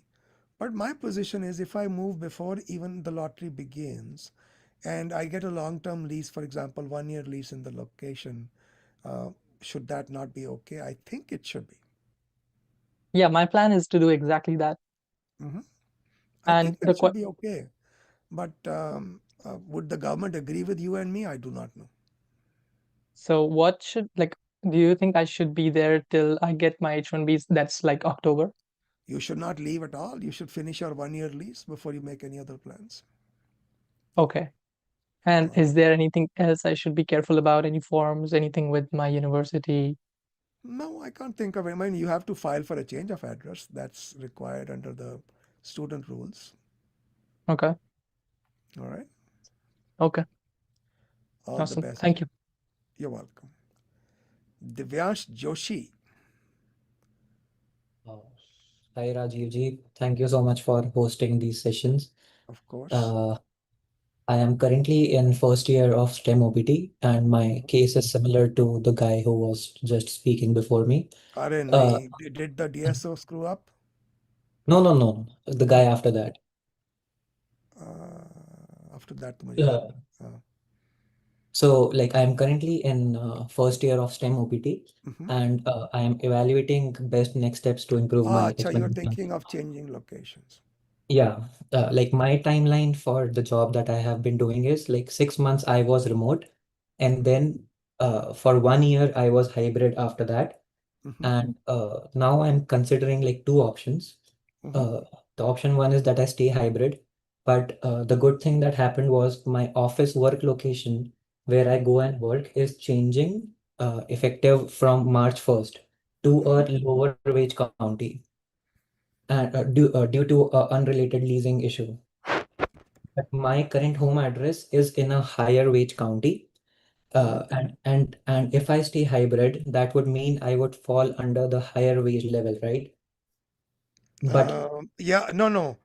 If you have two locations for work, the location where you are the lowest level, level 2, level 3, that is the one they would count. yeah, but like so that is on me, right? I currently live at a county which has higher wage levels, so that naturally puts me to a lower level. But like if I move my residential address by even 2 mile, I would cross to another county, and that would align me with the same county levels that my work location is at. So, Okay. like, is this doable, or will that still be considered as gaming the system? No, because I don't think that's gaming the system. If you are working hybrid and you wish to move into an area that is the same as your job, I personally don't think it's gaming the system. But who knows what the government is going to think? No matter what you do, you are taking a risk. Zero risk option तो होता ही नहीं. Okay. ठीक है. Okay, and like the other option is if I like ask them to do fully remote for me, and in that case you replied that it would be better to go in as soon as possible. Yeah. And so and in that case, like if I stay for 1 year, and like it would be a 1 year lease, and there would be Yeah, a I think 1 year. then if you move, I think government should not be able to find an objection with that because you've stayed there for a long time. I think that should be But okay. but during this 1 year, if I get some other job offer and if I want to I switch to would some be other I would location be because of that. I would be careful, but if it's a genuine job, talk with your lawyers, see what they suggest, and hopefully by that time we have some data of what kind of cases the government going after. Okay, and there was some request for like if I want to do for a remote position, switch to fully remote. There was a request to like the company people wanted address, like where are you going to shift? And so if can I change that address, like because lease changes all the time, right? Because like No, just pick one address, stick to it. Don't create any more problems than you have to. okay, I was thinking maybe keeping the same county would be the same, but you're No, suggesting I'm not whatever. going. No, you should pick an address, move there, and give that address. Okay. All right. Okay. Thank you so All much. the best. You're welcome. Alay आपसे तो बात हुई ना मेरी. Yes, sorry, I have a follow-up question after Oh. listening to everyone. Right. So, sir, as we discussed before, follow-up is key. If I move to B1, B2 to find a new job, But previously I was on day one CPT and I'm continuing the study right now. How will that impact? Because You obviously can't I'm not. study on B1, B2 पे तो आपको छोड़ना पड़ेगा. हाँ, मतलब can I pause it or do I have to like leave? That's up to the school. If they can give you reduced course load, let you go. I don't think so. I think because you'll be violating your F1 student status. So I don't think they can do that. But you can check with the DSO what the options are. So DSO said that I can do anything. I can take a pause if I want to. I can like I did not talk about B1, B2, but I talk नहीं पर overall. बात करो ना वो that is the main key issue ना because you'll be changing status. They said कि अब मैं F1 पे हूँ ही नहीं तो they don't care. Like my service record is not with them. That's So it. so I thought you were still going to school. That's what you told me. You were on CPT. I am going, but they are saying my service record is no more active as I move How to it. can that be? How can you? I mean, CPT तो जब तक course है तब तक ही रहता है ना. Correct, but they said कि देखो Ale, these things are all going hand in hand. You can have CPT as far as I know only till the course is going on. Okay. And you can have a course only when you have an F1 student visa going on. Okay. They are not separate from each other. Because my service record is terminated. That's for sure. Because I got the email from. Why was it terminated? Because I moved to H1 status. Oh, वो तो हाँ. Then of course now that this is beginning to make more sense. Sorry. But the CPT तो है ही नहीं ना फिर आपके पास. You हाँ. used to have. Because the way I understood you to say was कि हमारे पास CPT है. Can I continue using that while I'm B1, B2? I said, how can you do that? Okay. So you went from H1 to B1, B2. I am planning to. मतलब not yet. And then what is the follow-up question after that? So उस वक्त मेरे को school तो मतलब pause करना पड़ेगा, right? Because I नहीं cannot. pause नहीं तो school तो है ही नहीं ना. There's no school anymore. अच्छा. Because हाँ. that is where I'm getting thrown off. Pause तो वो करता है जो student status पे. आप तो है ही नहीं हो student status पे. Correct, but I'm still attending the classes. ये That's what. कैसे कर सकते हो आप? I mean, if you are complete the master. Huh? To complete the masters and get the degree. I don't know how you're doing that. You're not supposed to be. H1 पे मैं पढ़ नहीं सकता. नहीं H1B पे पढ़ सकते हो, but आपका H1B तो खटाई में था ना. It was already 60 days के पीरियड में हूँ मैं अभी. हाँ वो तब तो कर सकते हो. Yeah, you can do it right now. बहुत कठिन कहानी है आपकी. Yeah, you can do that because you are in that 60 days you are still considered to be in H1 status. Correct. तो अभी मैं जब B1 में मूव हूँ तब मेरे को have to close तब the. नहीं कर सकते. No. Correct. Okay. बस वही कि मैं तब नहीं करना चाहिए, right? Okay. Yeah, Yes. चलो. Ultimately we got home. It took us a while. Sorry, I thought. No problem. वो एक्चुअली क्या होता है कि मैं भूल जाता हूँ कॉन्टेक्स्ट. इतने लोगों से बात करता हूँ. Totally makes sense. कितने लोगों से बात की आपने? Yeah, वो बात भूल जाता है फिर आदमी. No problem. Perfect. Saif ji, go ahead. Bye, Ale. Saif ji, Saif. Okay. Hello. Saif, yeah, go ahead, sir. Yes. Hi, Mr. Rajiv. I had a quick question. I'm currently on a F1 STEM OPT, and I haven't approved I-140. First of all, I'm going to guess the country, either Afghanistan or Iran. No, actually, it's Egypt. Really? Because you sound so Persian. Oh, really? Yeah, maybe the way you speak Arabic in Egypt is different, right? Yeah, that's true. Because most Arabic is very harsh. Yeah, that's true. You can tell. And normally the Persian speakers are very soft-spoken. There is a certain sweetness. And I thought you were Persian. Oh, yeah. No. All right. So you are on OPT. Yes, F1 STEM OPT. And I haven't approved I-140. So like due to the kind of like the current visa bulletin, I am able to apply for adjustment of status. Perfect. But my question is, I'm currently abroad temporarily. I was on a work-related trip, and I'll be back in the US by mid-March. So my question is, this is how it works. When you come back, and if the dates are still current, you will be able to apply for an adjustment of status. But the problem is, if you enter on student visa, should you apply for adjustment of status? I would say at least not for 3-4 months. Okay. So wait a few months, then apply for adjustment of status. Otherwise, government can say this is fraud. You entered saying that you are coming as a student, but you really wanted a green card. Got it. Even if it's not my first time entering, this is every time I Even if enter it's as your a first time, even if it's your first time. So, that's the way I would handle it. That should work. All right. Okay, thank you. All the best, Saif. By the way, you play soccer or no? Yeah, of course I do. Yeah, I knew a bunch of Egyptian doctors in India. Man, they were demons when it came to playing soccer. Guys were so good. Yeah. I All the appreciate the best. suggestion. Thank you. Bye. Shashwat ji, go ahead. Hello, Rajuji. Thank you for doing this. My wife Pranita spoke to you early, I guess. Like we were आप working लोग on क्या that. बारी बारी करके आ रहे हो? नहीं नहीं. I had a different question. So अभी मेरा तो lay off हुआ है H1B पे, तो like the end of grace period is March 31st. So like I'm gonna file with her for F2, right? That's one option.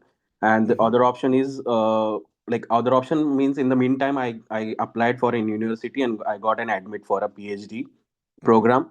And then if that's the case, then I might have to file for F1 in that case.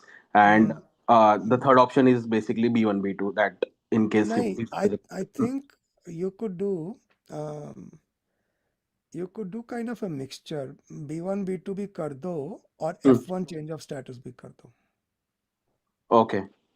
And what about F2? मतलब ये जो wife के Well, masters. you could do 3 also, but what I would do is the one that I want, which is F1, I would do that premium processing. Okay. Okay. अगर वो approve नहीं होता तो फिर F2 हो जाएगा, फिर F2 नहीं होता तो B1 B2 हो जाएगा. But make sure you withdraw whatever you don't want. Okay. तो अगर PhD का ऑप्शन अभी नहीं करना, PhD के लिए जो मिल रहा है वो that is for the May 4th started because March 2nd का था, उसका कुछ फर्क नहीं पड़ता है, because easily 4-5 महीने हो अगर बीच में तो it's not a problem. You can still apply for a change of status. Okay, so even if like the grace period ends on March 31st and the start date of I-20 Yeah, is that's what the USCIS website says. मुझे लगता है उसको archive करना भूल गए, but that is, if it is on the website, it's still the law. Got it. Okay.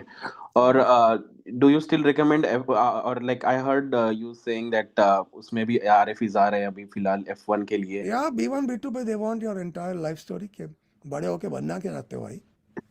Yeah.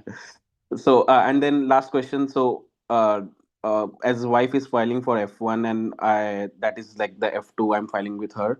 Do you recommend that over F1 individual for me, or you recommend F1 for me over F2? देखो, अगर तो आपको school जाना है, that is your first priority, तो F1 करिए. What I would do is there are 2 options. F2 might be a little easier for you. F2 पे आप स्कूल शुरू कर सकते हो, फिर a semester later you can try to convert to F1. Yeah. उसका फायदा ये है कि F2 तो ऑलरेडी है, वो तो कहीं जाने का नहीं. Yes. Yep. ठीक है. तो अगर वाइफ का F1 होता है तो F2 हो ही जाएगा, मतलब that. I hope so. Okay. I hope so. Okay. तो इसीलिए मैं बिकॉज इन सब से हटके एक B1 B2 भी इसीलिए मैं सोच रहा था कि उससे ये होता है कि एक बैकअप ऑप्शन बन जाता है, nothing else, because remember F1 F2 you can premium process. So abhi F1 F2 will file in the first week of March, right? Like she already emailed you and then we'll figure out and then file it in first week of March and then premium processing karenge F1 F2 and my grace period is ending on March 31st. So hopefully we get a decision before that, like from USCIS, right? F1 F2 that makes sense. And then or as a backup फिर last में B1 B2 file कर सकते हैं. हाँ, last में कर सकते हैं as long as it is still within the grace period. Yes. Okay. Yeah, so we'll go with this plan then. Yeah, thank you very much. आपकी वाइफ को पूरन पोली बनानी आती है कि नहीं? Yes. Then she is the perfect wife. Congratulations. Thank you. We'll get some for you, Rajiv ji, when we अरे नहीं travel. Baba, I can't afford it. No, we'll come there to visit you once. मुझे नहीं खानी puran poli. I still remember घी की कटोरी के साथ में puran poli. My God, that's like 8,000 calories in one sitting. But I still remember the taste though. Oh. Yeah. All Yeah. right. Yep. All the best, guys. All the Yeah. best. Thank you. Thank you, Take Raj. care. Bye-bye. Palash, go ahead, Palash. Sir, good afternoon, sir. I appreciate that you have a big, what is called patience that you are continuing. No, I don't have I'm actually very impatient, but the Sir, thing is, the yeah. time is such that we need to be there for each other. So, Yes, sir. Yes, sir. I appreciate that. I'm following you long time, maybe more than 2 years. But then you miss the other 30 years. no. I'm just listening to get more information. Right now, my turn to some question. That's sure. Go ahead. I knocked you midnight. I'm under F1 status, and I'm on after my completing double masters. I'm on F1 and initial OPT right now, and I'm doing job in the company, and this and that company applied for EB2, and right now my situation. Are you from Bangladesh? Where are you from? Yes, sir, Bangladesh, sir. Okay, that's what I thought. Yeah. And my PD and the final action date all are right now current, unfortunately. But last year, this company not made enough money, so they right now they are not able to apply for I-140. But my lawyers say if they do amendment last year 2024. If the amendment to cover the whole income. Right now, I'm working with that company as a OPT. But last year, I was not working on that company because I started my OPT this year, January 15th. So if they do the amendment, their last year tax file. Yeah, I understand. Does it? Yeah, that can work, Palashi. That can work. That can work. Like I'm thinking another option. I'm still able to do my STEM OPT end of this year. I'm eligible for not. I'm eligible. See, the problem is, if there is a gap in the ability to pay, they will never be able to file the I-140. Plus, you only have a 180-day deadline to file the I-140 after the PERM approval. Yes, it just PERM approved within end of the January. So that means so if there is a gap in the ability to pay, and they don't file within 180 days, in both cases you'll lose your green card. So they have to do the amendment, otherwise they'll never be able to file your I-140. So if like, is it okay? Like if the amendment last year and the current year is or not yet finished, so they have to submit double too. Yeah, they have last to. year. The law is they have to demonstrate their ability to pay from the year Date they of start filing. the PERM. Yeah. Yes, exactly. So therefore, they have to cover that year. Okay, so like if the amendment last year and they file the I-140, they will not ask any question by the UCS why they did that kind of No, thing. they can ask, but it's your right to straighten out your taxes. Nobody can stop you from doing that. If the company wants to do it, I don't see any problem. Company wanted to do it. They wanted to do. They already talked with their CPA. Yeah, no, sir. You let me finish the conversation. I've got a few people waiting, then I want to stop. Bottom line is there is absolutely, I don't see any problem with amending the tax returns. Okay. Okay, so I have to wait. How many month I have to wait because the filing No, and I don't know the answer to that. Your lawyers can tell you. They are obviously smart lawyers. You can talk with them. What is the right? So or like there is a lots of money has to pay. So it is the good way to start over from the beginning, That's or your call. If you can start over if you want. That's not. another things. They can file for H1B right now. Absolutely. If they are willing to pay the salary required under H1B wages, sure. So there is no problem if they do the amendment, and it will be okay, right? That is There will your be no suggestion. problem if they do the amendment. What amendment? Tax return amendment. Return amendment. Yeah, Another I thing. think so. Another I think thing. so. Well, I I'll tell you, have I'm gonna have to go. I've got three people just a second, waiting. sir. I was Again, just no, I'm gonna tell you have a lawyer. Talk to them. They are giving you good just advice. one question. This is like, I am won't I? take a second question. This is the Yeah. last question I'm going to attend. Okay. Okay. Yes, sir.